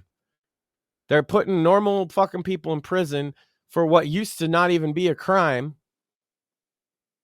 And they're taking the taxpayer funded money to pay for that person. And you know what the lifestyle of a person is on that 100K? It's not worth 100K. Right? No, not at all.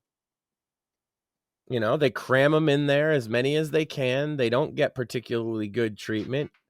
It's not a good place to be. And if you're coming out of or addicted to some type of substance like that, it doesn't make it any better. I don't understand. So you're setting people up that they made a mistake or they got down the bad path and they can never, ever come back from it. It never made any sense to me. Right. If you're a Christian nation, as many purport this to be, you wouldn't feel that way. Well, a lot of people. Jesus hung with the prostitutes and thieves and sinners. Yeah, Jesus forgave 2 thieves that were dying on the cross with him. If that's not ultimate, if that's not redemption, I don't know what is. He only kept the company of the sinners. It's specific about that. They were the ones that needed his message the most. Obviously. Yeah. It just blows my mind that we have such a weird sense of quote unquote justice in the modern society that locking somebody up is justice. We also seem to think that and I brought this up before a million times, but it really bothers me. The prison rape is part of acceptable. It's part of the punishment. Yeah. Why should that be acceptable? Right? Why should prison rape be funny? It's not fucking funny. It's the one type of rape you're allowed to make jokes about and nobody will cringe. You want to test that, make a joke about any other kind of rape except prison rape and see the fucking reactions you get. But you make a joke about prison rape and even the most uptight fucking Karen in the room will laugh. Yeah, that is true. Yeah. But you make a simple to quote George Carlin, picture Porky Pig raping Elmer Fudd. Why do you think they call him Porky? That joke will get cringes, right? But a prison rape joke, they'll be like, ha ha ha ha. I mostly messed up because I find the George Carlin joke to be funny. It is funny. What was the other one? Was Carlin was a funny motherfucker. Yeah, because he did a whole bit about you can't joke about rape, right? And he's like, what is an Eskimo rapist's biggest problem? What? Getting wet leather leggings off a woman who's kicking. Oh. And then people laugh, and the joke is you weren't supposed to laugh about that. You're terrible. All of you. I are am. No, but like that's the thing is you make like a simple joke about those kind of things, people get upset. But you talk about prison rape, and people think it's the funniest thing ever. The same people who get upset about one, and you're like, ha ha, he's gonna get him in the shower. Talking about Bubba's fine. Yeah, oh Bubba, Tyrone, ow, I got hit by toilet paper. See what I mean about the rape joke, Sam? You can't make those. Stop doing that, Sam. What are you doing? Why are you making all these inappropriate jokes, Sam? What is this show? This is the Whitfield Report. It is now midnight. So I got a Splenda in the brain. Well, at least it's sugar. At least it's not sugar. So actually, it's worse for you than sugar. It tastes like it, but in the head, they kind of feel better because it's not as heavy. Yeah. I think that one hit you hard too. As what? So. The brain takes a sec. She brained him. The stars, Sam. You see them? They're very pretty. Oh yeah. What color are they? All the colors. Yeah, she brained him good. There's a thing in my hair. Oh, it's Splenda all in my hair. Oh, that's nice. There's a hair in your thing. Yeah. No, there's like Splenda like in my hair now. That's fun. Yeah, speaking of white powder, Max has in his hair, ladies and gentlemen. That's right, but it's sweet. You can eat it. It's delicious. So. Delicious Splenda dandruff. Not a sponsor, ladies and gentlemen. Oh yeah, Splenda dandruff is a sponsor for sure. They're paying us lots of money. Why have regular dandruff when yours can be sweet? With Splenda dandruff. You just dump it right on there. Yeah. Oh, so what else? What else? You gotta work it in there, like. What else? What else is in the news? Now. I don't know, Sam. There's stuff on Twitter went down. Did you just eat your hair? Don't worry about it. I'm fine. Splenda doesn't taste as good in your hair as you'd think it would. He ate somebody's hair. Yeah.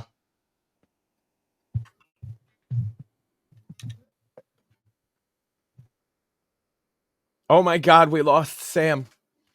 And here I got the stupid Minecraft glasses on. Oh, that's a lovely look. Is it? I think it suits me. With the pipe too. Oh my God. Classy. And Rumble decided to do its thing, crash us. Also, we do have. It's a good thing I opened the tab of the actual show because according to Rumble Studio, we have no viewers. But if I go to the live page on. Yeah. I always look at the live one. It's more than 0. Yeah.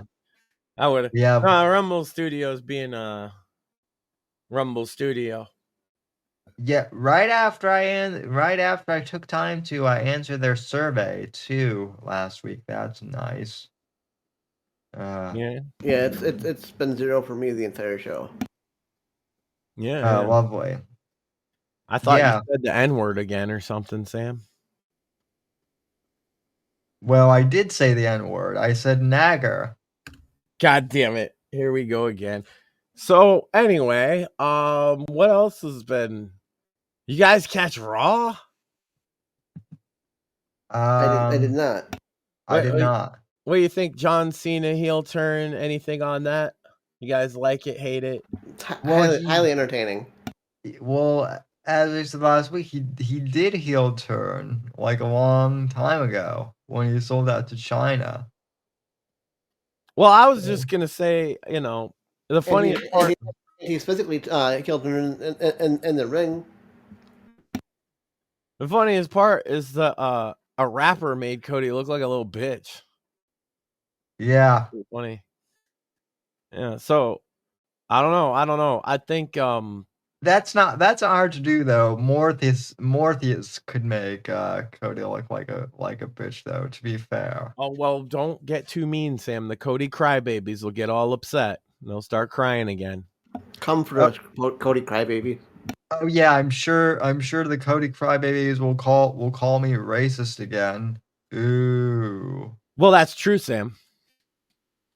We've established that. You got canceled a couple weeks. There's a clip of it over on Twitter. Or they'll call me an Uncle Tom, which is weird because no, that's my job. I'm that's the Uncle true. Tom. Yeah, he's already got that category filled. You're just a racist. Sorry, you know. First come, first serve, you know. I mean, you know, listen, there, you know, we can't all be Uncle Toms, I guess. Oh, this is going off. What else has been? I've been watching. There's this one guy that reports on immigration from New York City. Does a real good job. Wish I remembered his name. I did discover. Well, they're not a new podcast, but they're a new podcast to me. Red Pilled America. I don't know if either of you have heard of that show, but they do like the NPR like storytelling style podcast, and they just finished up like a mini series on what happened with the LA fires, and just to make a long story short, Max, it's everything that you and I said happens basically. You know, you mean the funding going to the gay drag show for firefighter relief was probably better spent reinforcing the reservoir? Yes, and shocking. Not just that, but also like the firefighter. You mean the diversity dance should have gone to training? Well, also though, that's not even the worst part. The fire. No, the worst part is that human beings died because of their incompetence. But go ahead. Well, yeah. I mean that literally is the worst part. But like putting the funding aside, like I guess there were multiple fire personnel who like reported up the chain that, hey, there's a lot of tinder out there right now. We might want to get someone out there to clean it up. Well, they heard Tinder. This is the problem, Sam, is that they heard Tinder and they all opened their phone and started swiping, and then they went to the big queer orgy, and that's why there was no firefighters. That's what I heard anyway. That actually, as much as you know, Maxine, as much as this time I got hit with a nutter butter, Sam. Maxine nutted Max. That's all. I mean, it beats getting cream pied earlier. Come on. Where are we going, Maxine? Oh, shut up. She got nutter butter all over Max's face. Oh, Sam! I don't know. It's pretty tasty. I approve of that one, Sam.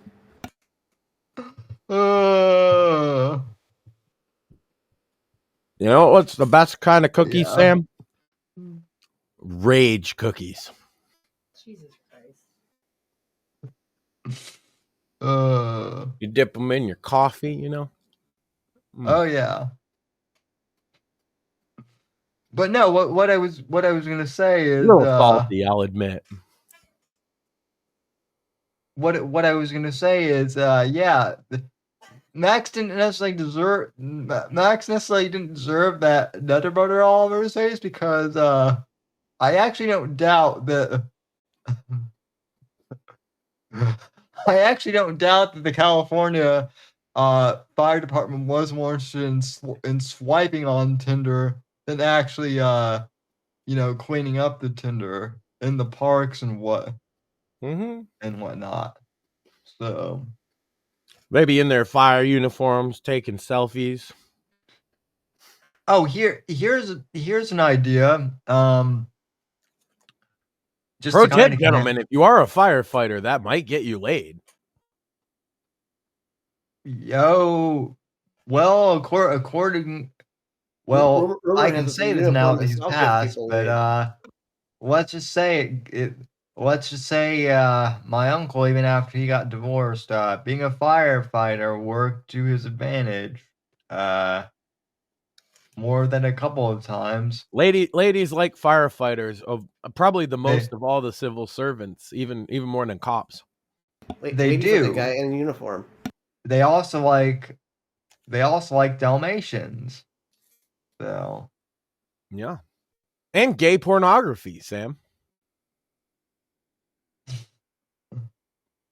I'm just waiting for whatever's gonna get thrown at me, and it's luckily she wasn't prepared.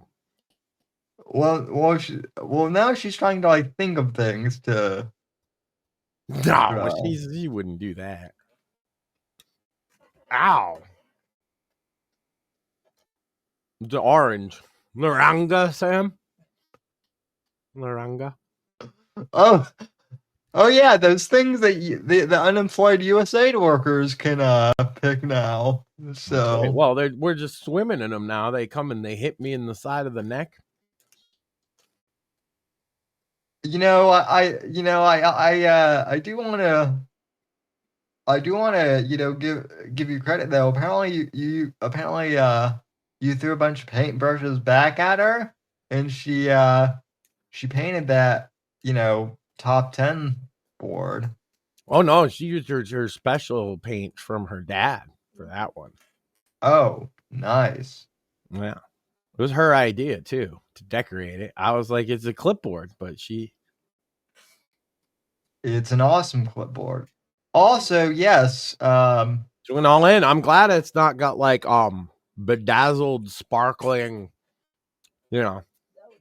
woman stuff on it. Careful, Max. Also, I love that you have your Take America Back flag still up. Like that thing, Right. That thing is never coming down now. I don't think. So. Well, until I get a Trump 2028 flag, you know what I'm saying? Why not? I've had a Trump flag up to some degree, whether on camera or not, since the first time he ran. So, like 2014. Well, Trump has been the only candidate I've ever voted for presidential wise. So Mega based. hell yeah. I'll tell you, I didn't vote for Mitt Romney. Fuck Mitt Romney. Neither did I. Of course, fuck him and his old Mormon pooper. He'd probably like that actually. So well, you have to get through his magic underwear first. Oh yeah, are you willing to get through the magic underwear? No, on the other side. No thanks. Some Mormon in the audience is gonna be like, "Fuck you, Max! I love my magic underwear." Yeah, the Mormons aren't a big fan of me ever since I said that their religion was a bit of a cult. So, but then again, Muslims don't really like me for that same reason. Yeah, but they're super nice, so nobody cares. That's the thing. They are. You can be a cult if you're just like personable. Did you know this? Have you heard about this? They are nice, but there was this one guy who wouldn't let me date his daughter, even though I had known her forever, because I wasn't Mormon. And it's like, well, I'm not gonna marry her, at least not yet. Yeah, exactly. So- You fucking degenerate. I side with the father, Sam. You're like, I'm not gonna marry her. I just want to fuck her. Yeah, get out of here, you fucking weirdo. I just want some of that Mormon poon. Yeah. I wasn't even gonna go with that. Right about you. Just to say I've had some. I wasn't even gonna go that far. I was just gonna take her out to the movies. Yeah, get a little finger licking good there, Sam. Sam's completely innocent, guys. Does chat believe that? Press 1 in chat if you believe Sam is a saint. I am. I am entirely a saint. Mm-hmm. And we're both virgins, Sam. Well, I never claimed that. Mm-hmm. Mm-hmm. I'm just waiting for those ones, chat. Oh yeah, Sam had no ill intent with this young woman. He's just gonna politely take her bowling and win a trophy, and then they were gonna watch Christian programming, perhaps. I Maybe wouldn't get go a that. delicious vanilla milkshake.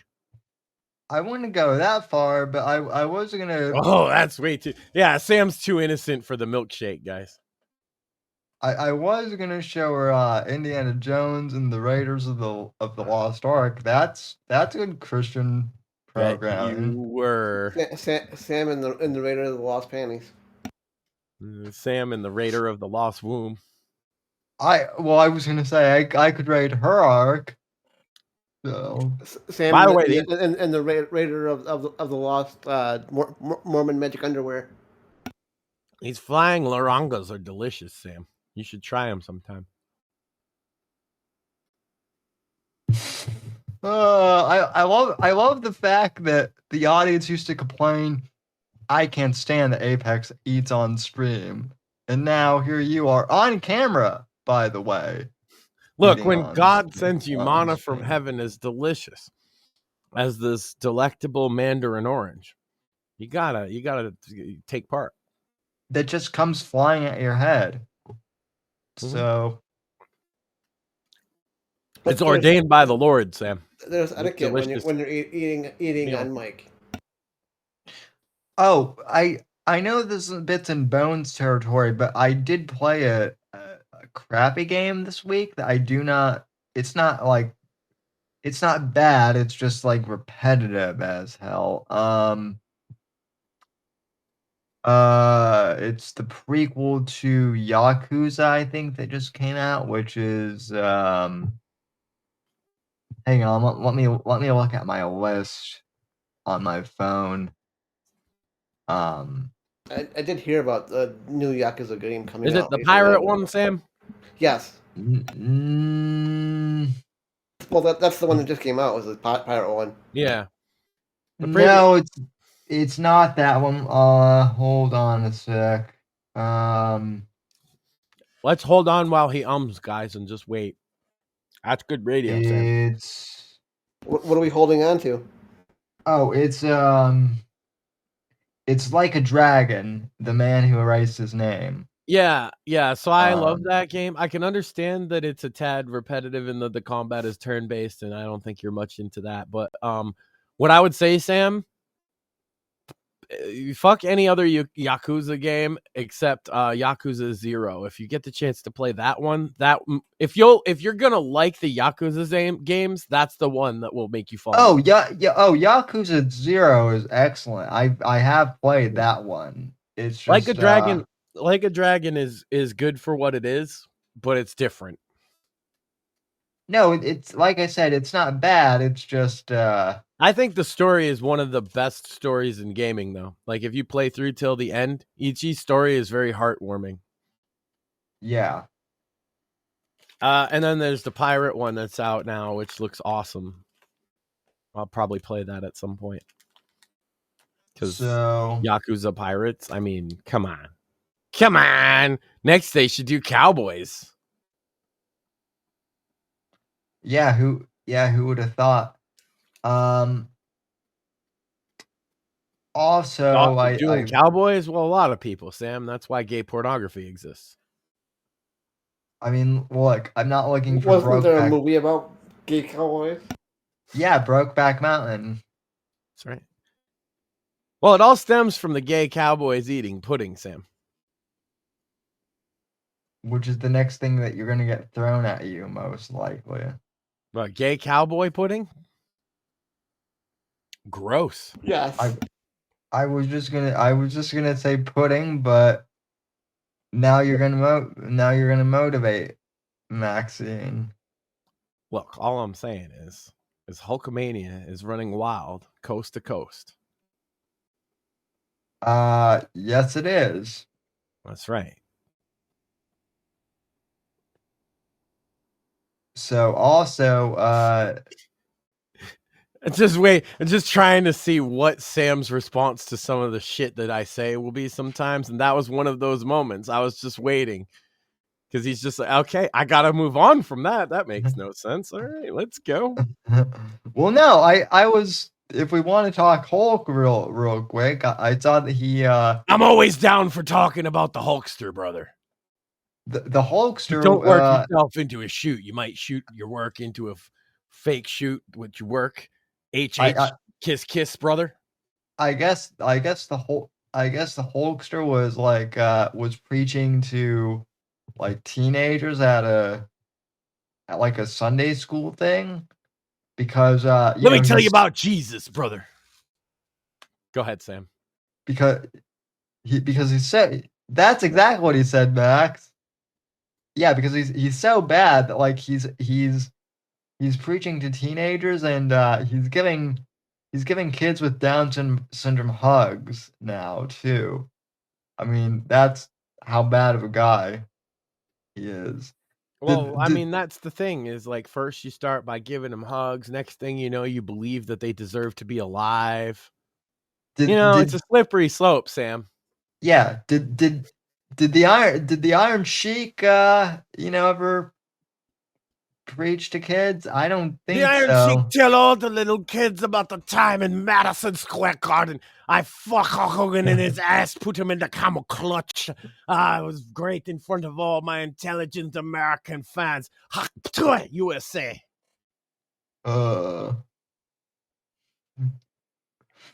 Yeah. I mean, Hulk really did become the hero. People want to make fun of him for his issues, but he got over them. Who else had issues with drug addiction is Rush Limbaugh. I actually found a clip today where he was talking about his drug addiction and how he got over it. So he liked them oxys, right? I'm pretty sure it was oxy. Yeah. Which is rough, man.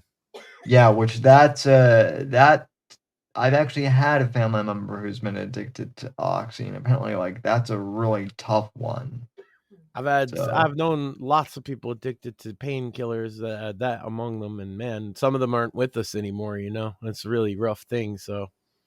Yeah, I've never been addicted to painkillers, but like in all seriousness, that's been one of the reasons like when I've had surgeries, I've always been afraid to take painkillers because of your rampant PCP addiction. You figure it wouldn't help. I mean, no, like that's a normal thing. I certainly like when I've had teeth pulled and stuff, we'll tell them I prefer, do you have something like Tylenol or non-narcotic that I could take? Yeah. They upset my stomach to boot usually. So like I'll prefer not to take them. Well, I'm afraid that I would become like a like a painkiller addict, just because I know people. It's like a that. fair assumption. Look, like if I mentioned people that I know that have died. A family friend of ours, she's actually like a church friend growing up. She was almost a second mother to my wife. Died because she got into a car accident. She was like a complete anti. She wouldn't do drugs. She might have drank like occasionally, but even that was iffy, right? But she gets in this accident. They get her on the oxys. It was when they first started prescribing them a lot, so people weren't aware.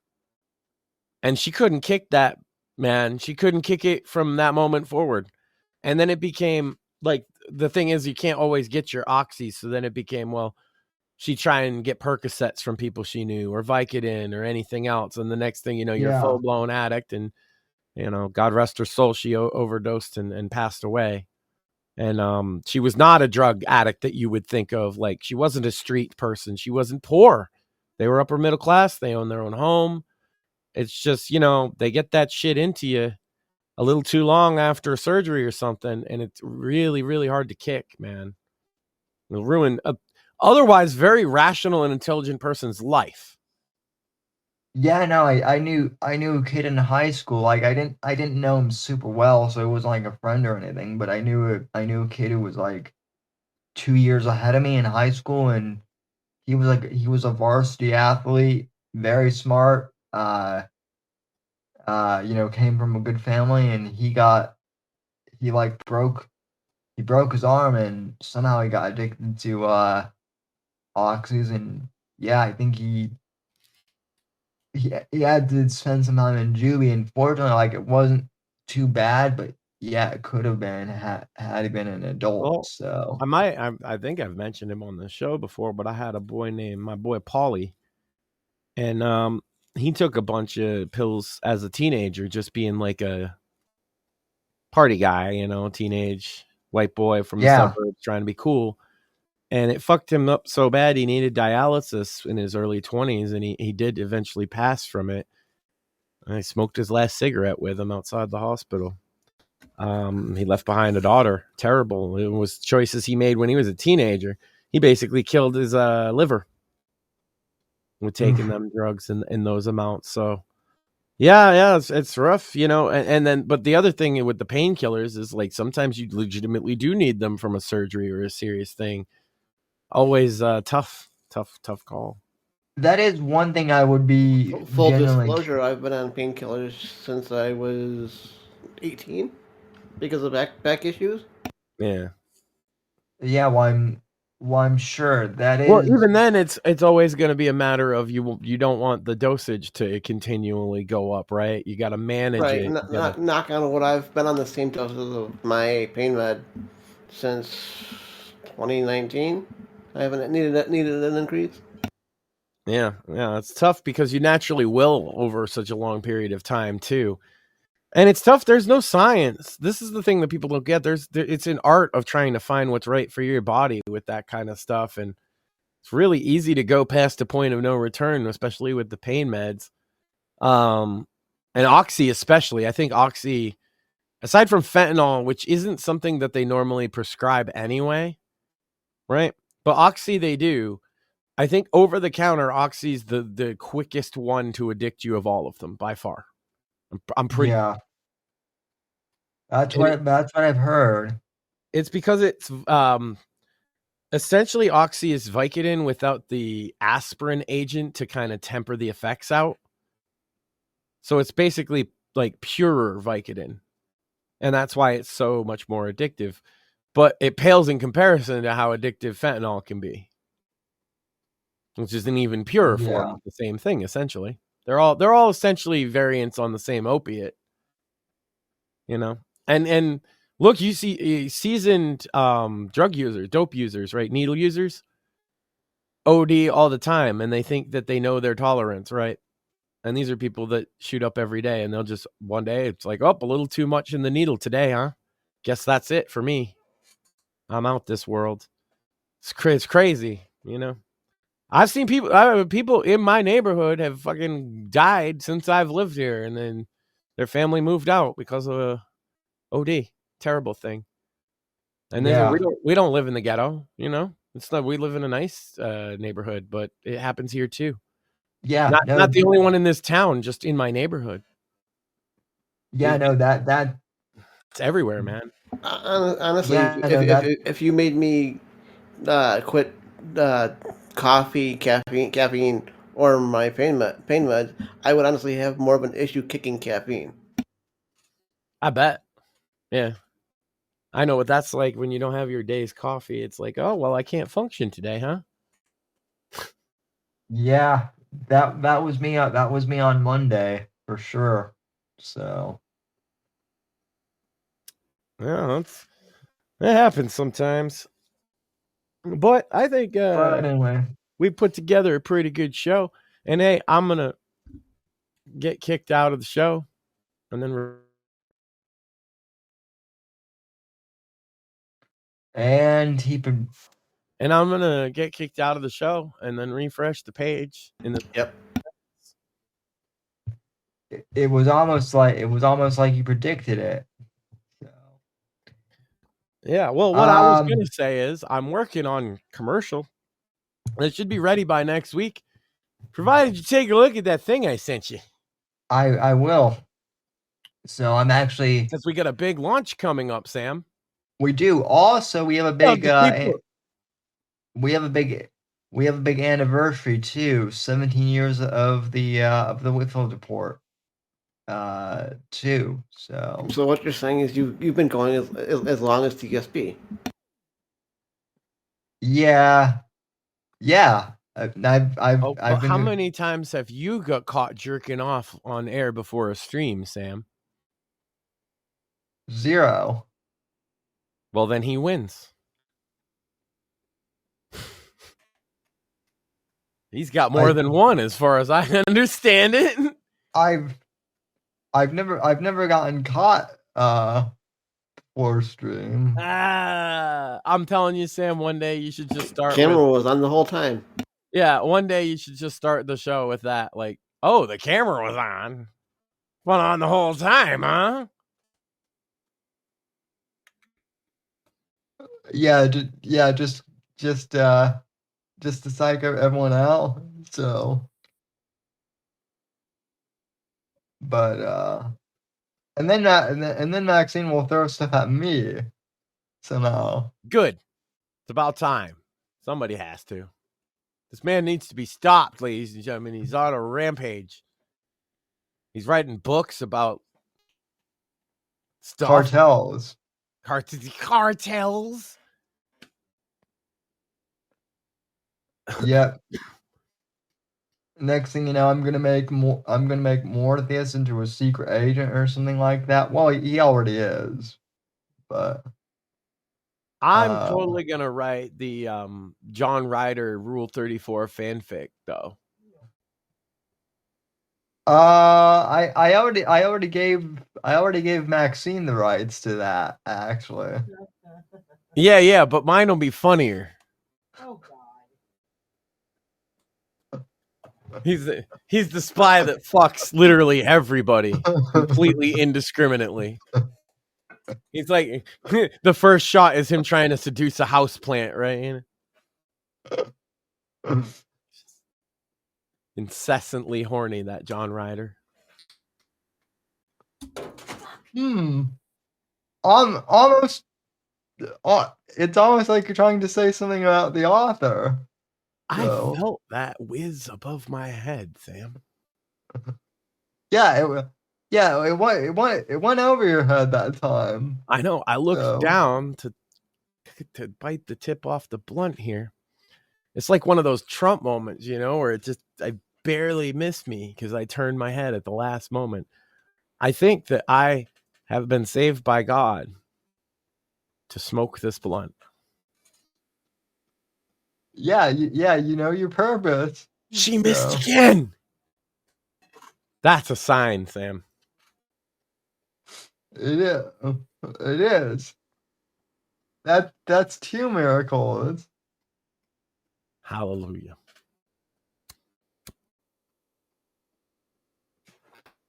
She's like gathering stuff. I missed 2, but it hit my mic. Yeah. Ow! Yeah, the audience heard that one. That didn't miss. I got hit. Well, Yeah, I got missed by a bag. Yeah, you didn't. yeah. Now Yeah, I didn't. Ass. I heard that. So what else? Not much else. As far as like as far as news.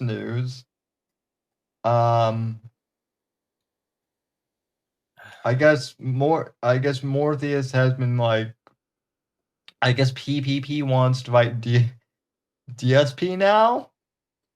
So it's like one fat fuck wants to fight another fat fuck. Pretty much. My money's on DSP. As sure. much as I hate to say it more, yeah, I gotta give the win to DSP on Well, that one. he's got to defend the honor of his wife, Cat. PPP called DSP's wife Cat. Yeah, but like PPP he can't move. He can't laugh because he doesn't I have agree. enough breath. He laughs and he's out of breath. Jesus. Not like Sam either. It's just with Sam, it's just we make him laugh so hard he runs out of breath eventually. Yeah. That dude, it's a chuckle. He's like, and JF's a murderer, guys.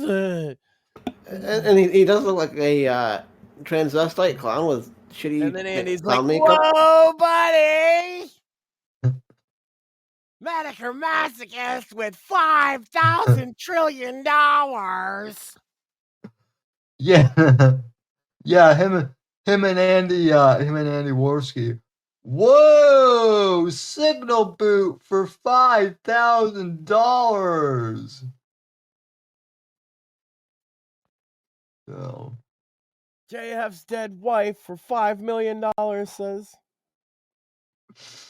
I'm in a ditch somewhere. Sam, I could say this. I have in the past associated with people who then came on to be murderers, okay? However, I've never co-hosted a show with one. And that's the difference. Neither have I.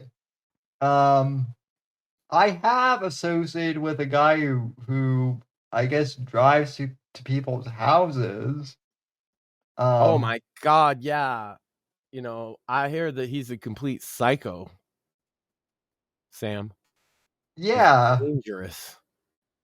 He showed us that I heard he showed us that one sign, the neon sign he had, and I have it on good authority that that's actually like high explosive grade material.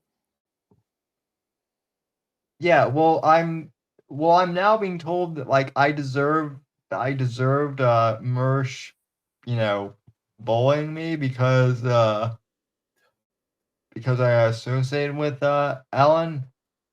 But Okay. it all worked out, right? Because so like it all worked out with you after that.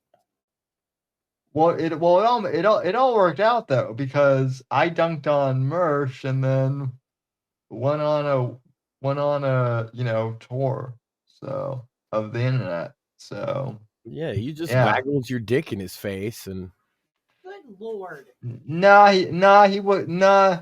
he would have liked that too much. More like I just called him retarded and he spurred out. We just haven't had enough dick waggling jokes tonight. We were on a roll, so I want to keep it. Well, Hunter Biden We not. We were on a roll like a helicopter, Sam, and I just want to keep it spinning. Oh my God! You want me to give you something else? Maxine, I think you know the answer. I think you know the answer to that. Where's my silly glasses? Hold on. So smoke weed every day. Okay. dick waggling. What else, Sam? There's other things besides dick waggling. Jeez, is that all you ever think about? I'm not the one who thinks of that. I'm not the one who thinks of that, sir. Oh. So, is Mortheous still alive? Well, I, he's always sentient. yeah, but right now, Mortheous is retweeting about like Kathy Kelly. So, Okay. yeah. And What's he and that retweet completely lagged me for a second. Are you simping for Kathy Kelly again? Yes, all day. Okay, fair enough. But she's not even a good interviewer. That's not why I like her. Fair enough. Because she's not a good interviewer.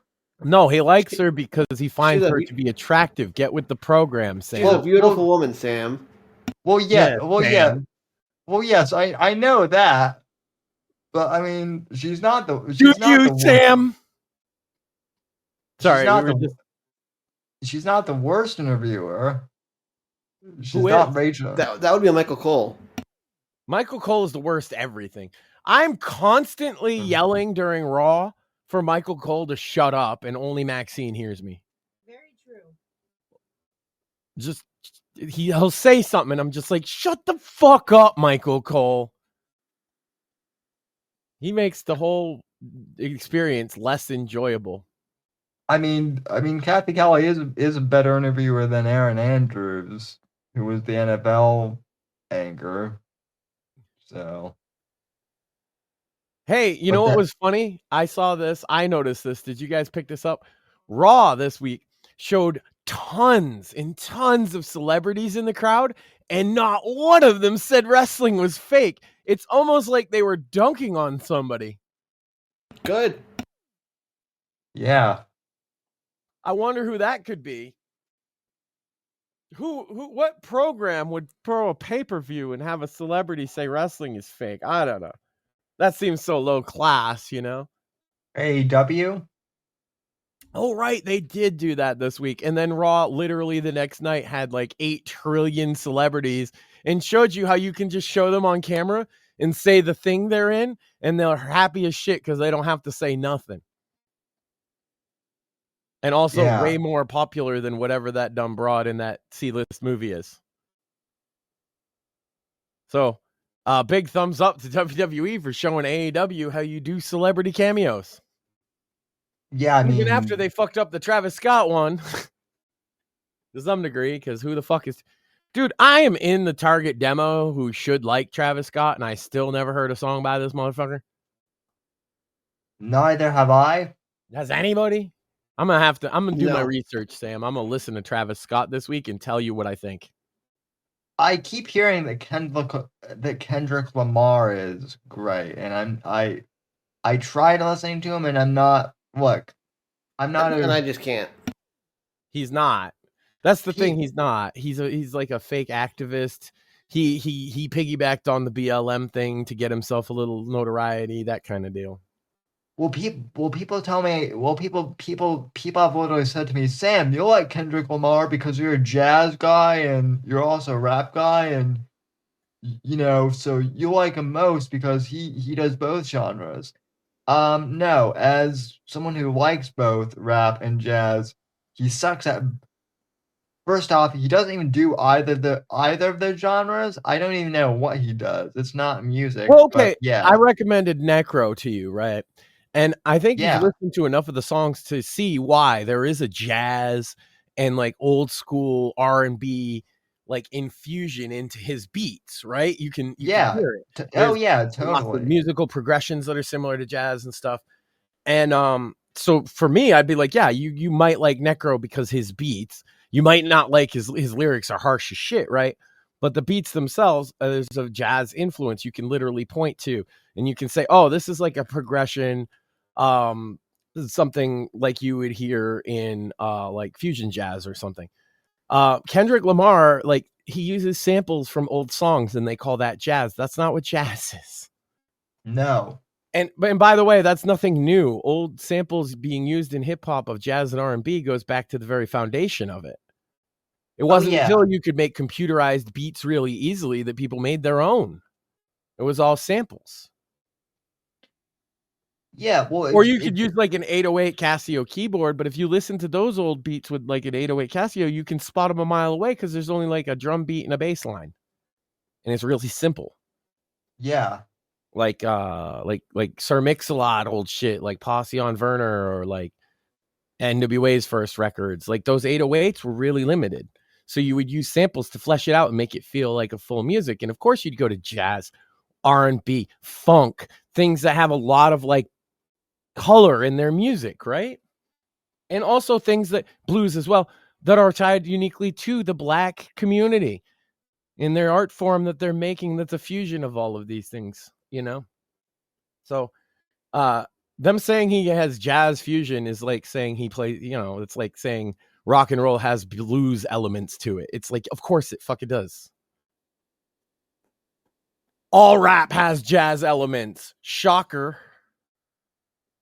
Oh, yeah. Kendrick, I don't know why they're acting like he's the best of all time. I actually take less umbrage with them saying Eminem is the greatest rapper, because like lyrically he is better than Kendrick. But I hate Eminem, as people might know. Well, it's both just are insane like, that you would put him even in the top 10 is my point. Lyrically, he's very blasé to me. yeah, both are just very corpo, I think, you know. Yeah, he fit with the woke vibe, and that's, I think, a problem Kendrick's going to find going forward is if he continues with the woke vibe, is he going to have those same fans going forward? Who knows? Taking shots at Drake helped him out greatly. It put him at the top of the charts. But Drake was right about him. Drake said he's a fake activist and he raps like he's going to free the slaves and all this shit. Yeah. And he hates white people, yet he's got a kid that's half white. Like Drake said all that on his response track to the one everybody be singing along to. The accusation about Drake and a minor involves a time when a underage person went up on stage. I assume they just didn't card her, and then she was twerking. If that's him being a pedophile, well, it's a good thing I don't really listen to Drake anyway. So I'm not worried about him being in my lists or not. Like I am with, like I said, Jay-Z. Now that the accuser has been proven a liar, I'll listen to Jay-Z again. Well, some said people might not like that because he's a lefty, but guess what? Jay-Z's dope. The Black Album's dope. Well, someone on Twitter, I think it was, I don't remember the name of the one who said it's someone on Black Twitter. I know that they said that rap and hip hop should bring people together across races, and what Kendrick did is like separating people. And yeah, I agree. Necro been saying this too, like rap. He's been talking extensively about in some of his vlogs and stuff, the racism he's experienced uniquely as a white underground rapper. And he puts the caveat that the underground of rap isn't like this. Like in the underground of rap, Sam, the dopest rapper has people go to their shows, buy their records, and listen to their shit, right? And buy their merchandise. It has nothing to do with skin color. It's not like you're dope for a white boy. There are so many underground white rappers that are considered absolute fucking legends and indispensable in the scene that it's hard to say that the underground of hip hop gives a fuck about your race. However, the mainstream of hip hop very much does. There's only room for one white boy. His name's Eminem. That role's filled. If you're another white boy, you're going to get compared to him, period. End of story. Yeah. Necro's a guy that also is Jewish, right? And so people think that would give him an advantage, the old trope of Jews in the music industry. However, he's not a lefty Jew. He's not like those radical lefty Jews that people are often on about. Those exist. There's a lot of them in the music industry.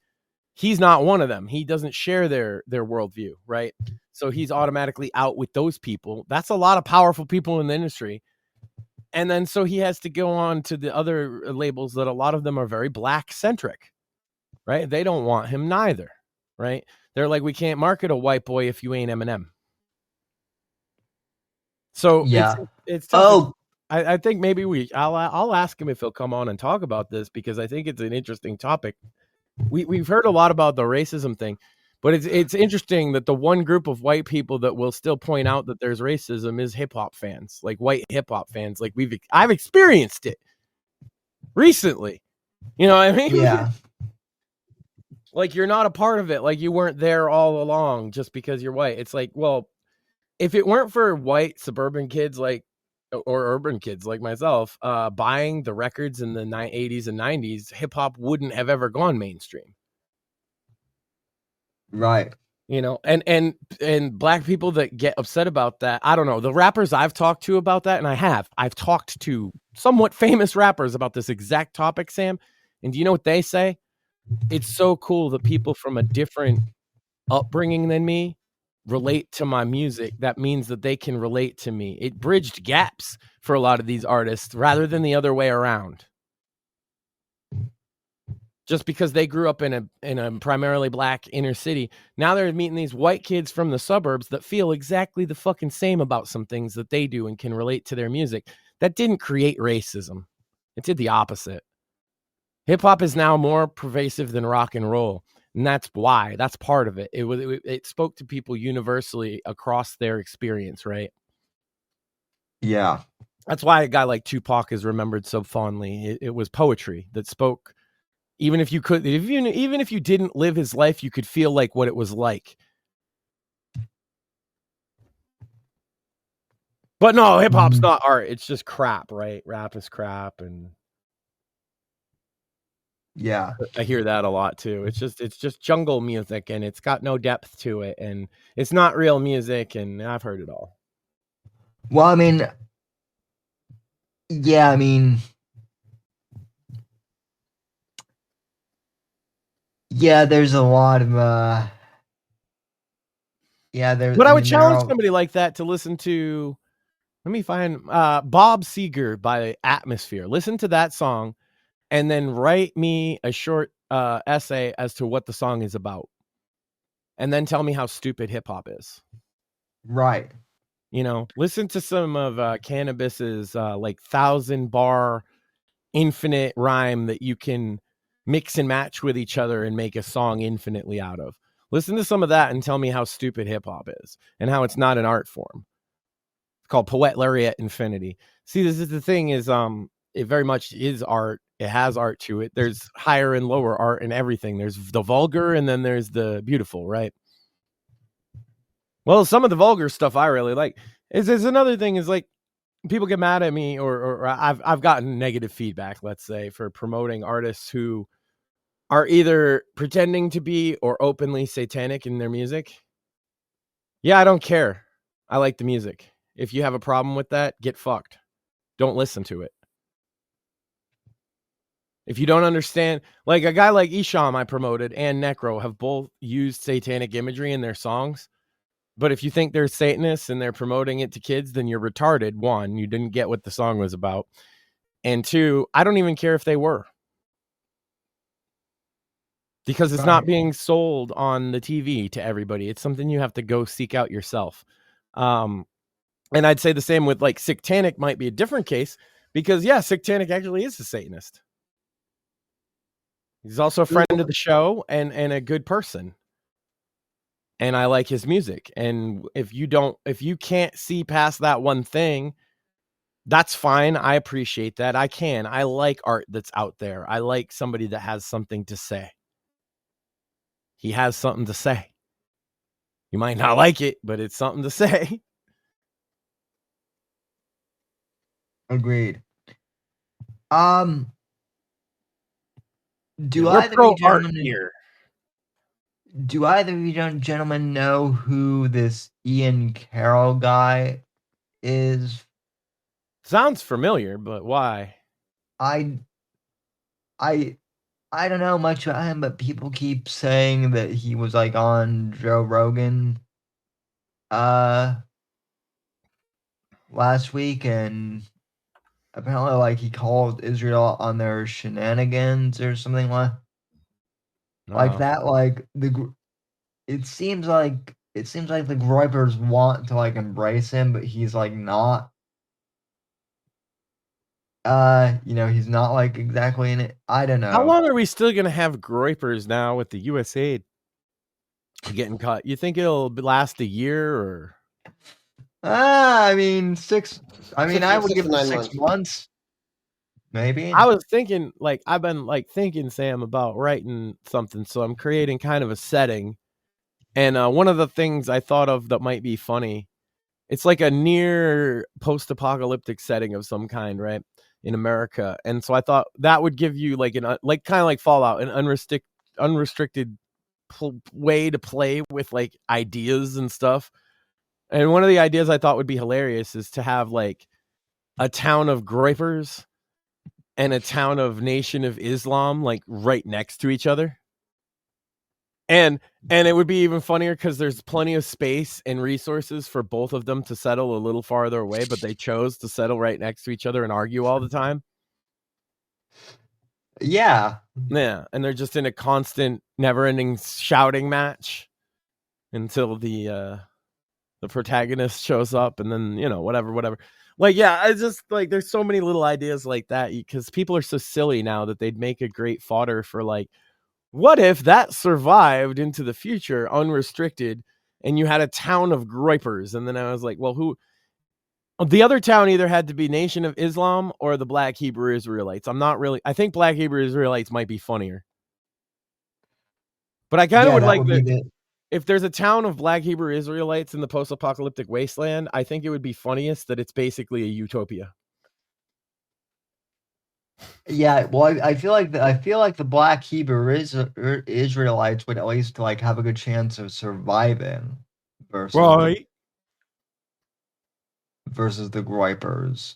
So that's because they be doing the commandments, Sam. Also, I literally had I was wondering yesterday if Dylan Mulvaney would. I was wondering yesterday if Dylan Mulvaney would get defunded because of U.S. aid, and apparently he's going on CNN now. Oh, that sucks. So he's only gonna have half. He's gonna have one titty. That's awful. Yeah. Look, man, that's better than most men. Most men don't ever have one titty that they can fondle. He's still playing dress up though, so. I wonder if they let you like put the titties on layaway,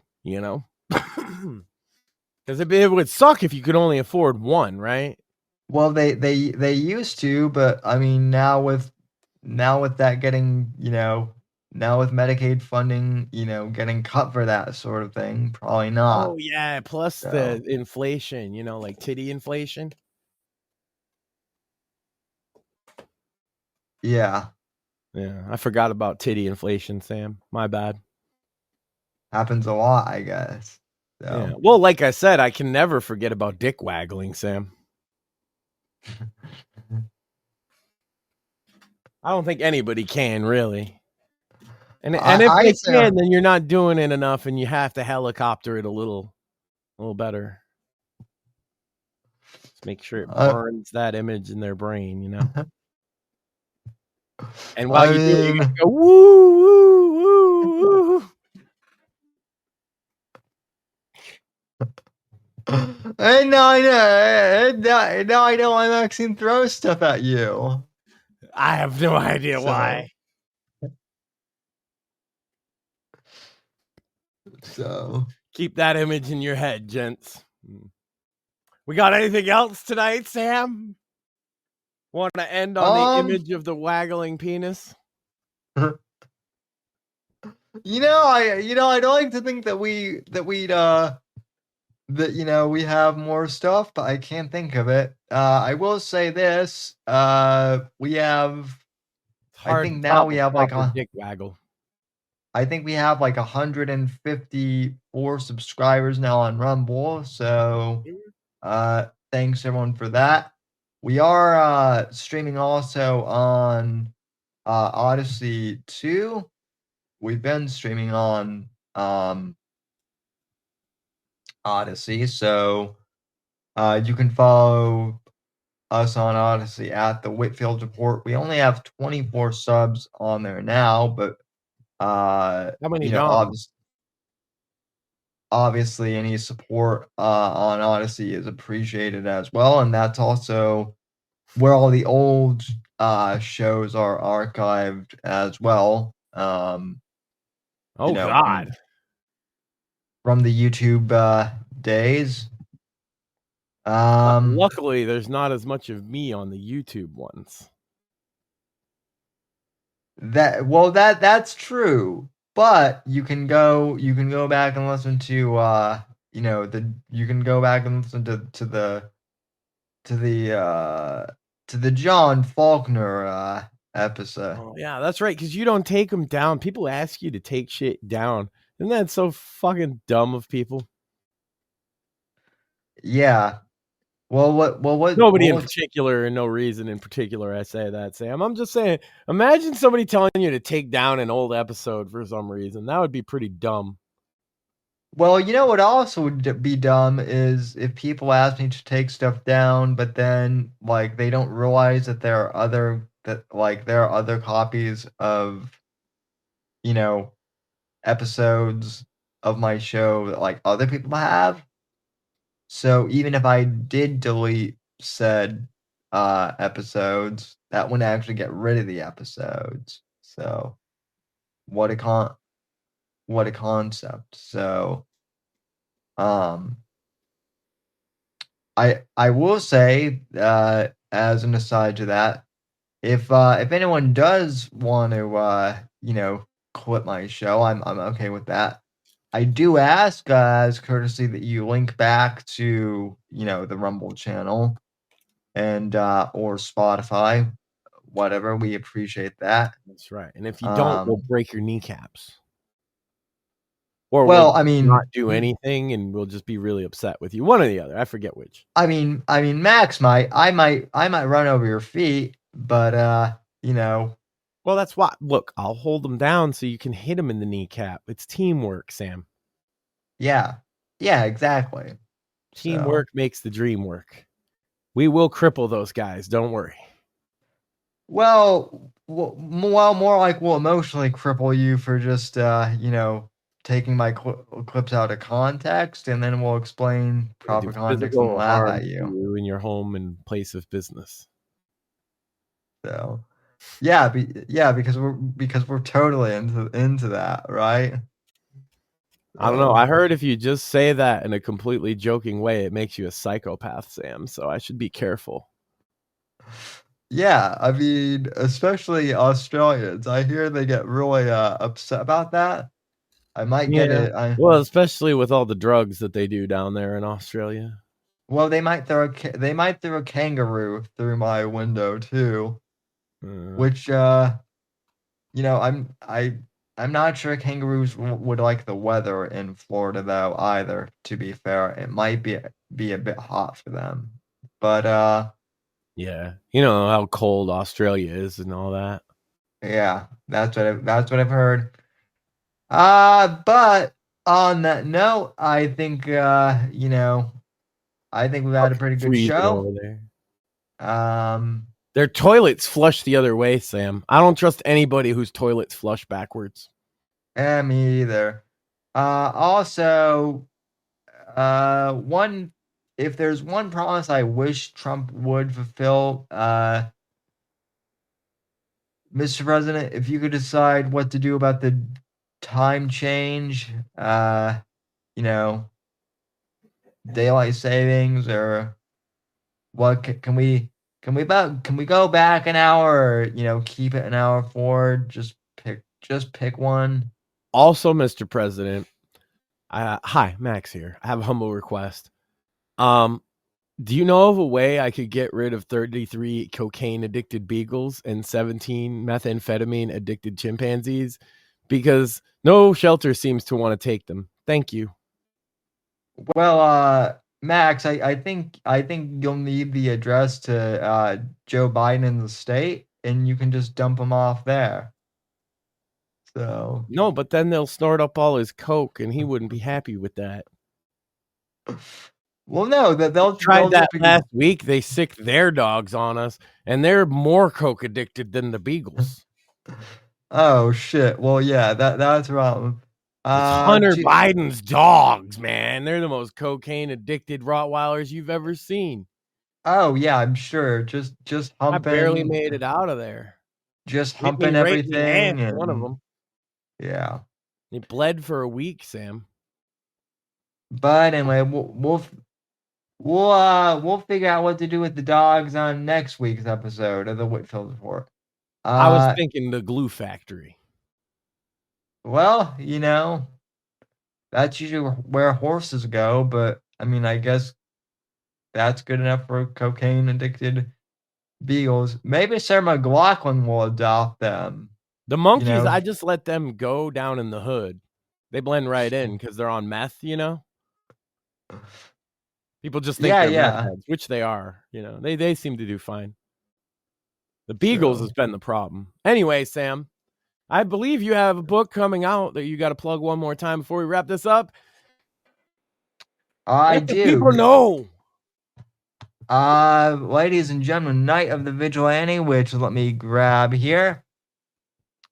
Night of the Vigilante is coming out on March 25th. You can pre-order on Amazon and on Audible right now as well too. Doug Green did the audiobook, and of course, all three formats will be available on the 25th of March, and we'll be doing a launch show for that on the 27th.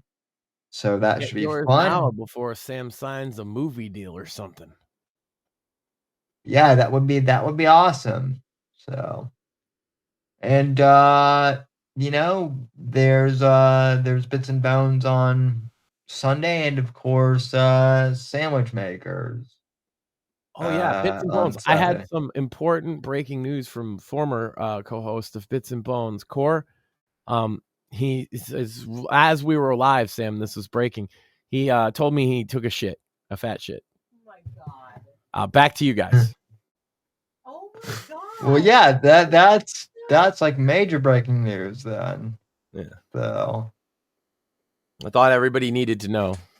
You can check him out on twitch.tv/Carethus. Yeah. Well, good for you, Core. So anyway, anything to promote on your end, or did you go to the moon? Well, I promoted Core's fat shit on his behalf.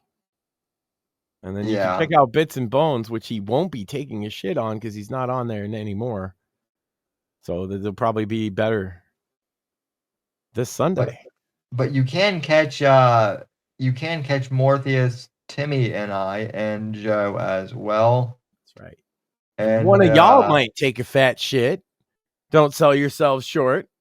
Well, we take a fat shit on the AAA gaming industry every week. He saved it. So that's what we do. And then the Sandwich Makers, they're too classic for any of that, you know, for that degenerate toilet talk. But yeah, it was perfectly just wonderfully polite this past week. What are you doing this week? No idea. Check out more. It'll be something entertaining. It'll be something entertaining. She'll probably be bowling Liv Morgan more. Oh, come on. I'm not that bad. Yeah. The only one she's really that bad with is Nia Jax. That's true. And Melanie Mack. Oh, come on. You had to mention her. Well, she kind of deserved it, though. Which one? You know which one. Both.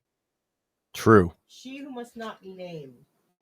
Oh, Tranny Voldemort? Oh, God. And that'll do it, folks. Thank you for tuning in, and we will talk to you down the line. The right to offend is not some pesky little part of freedom of speech that we have to put up with. It is the heart and soul and lungs of freedom of speech. It is the coursing lifeblood of human progress.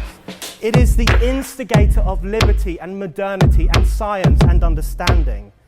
What a laughing stock today's student leaders are, that they can so casually dismiss the right to be offensive without realizing that their lovely, enlightened lives are the gift of individuals who gave offense.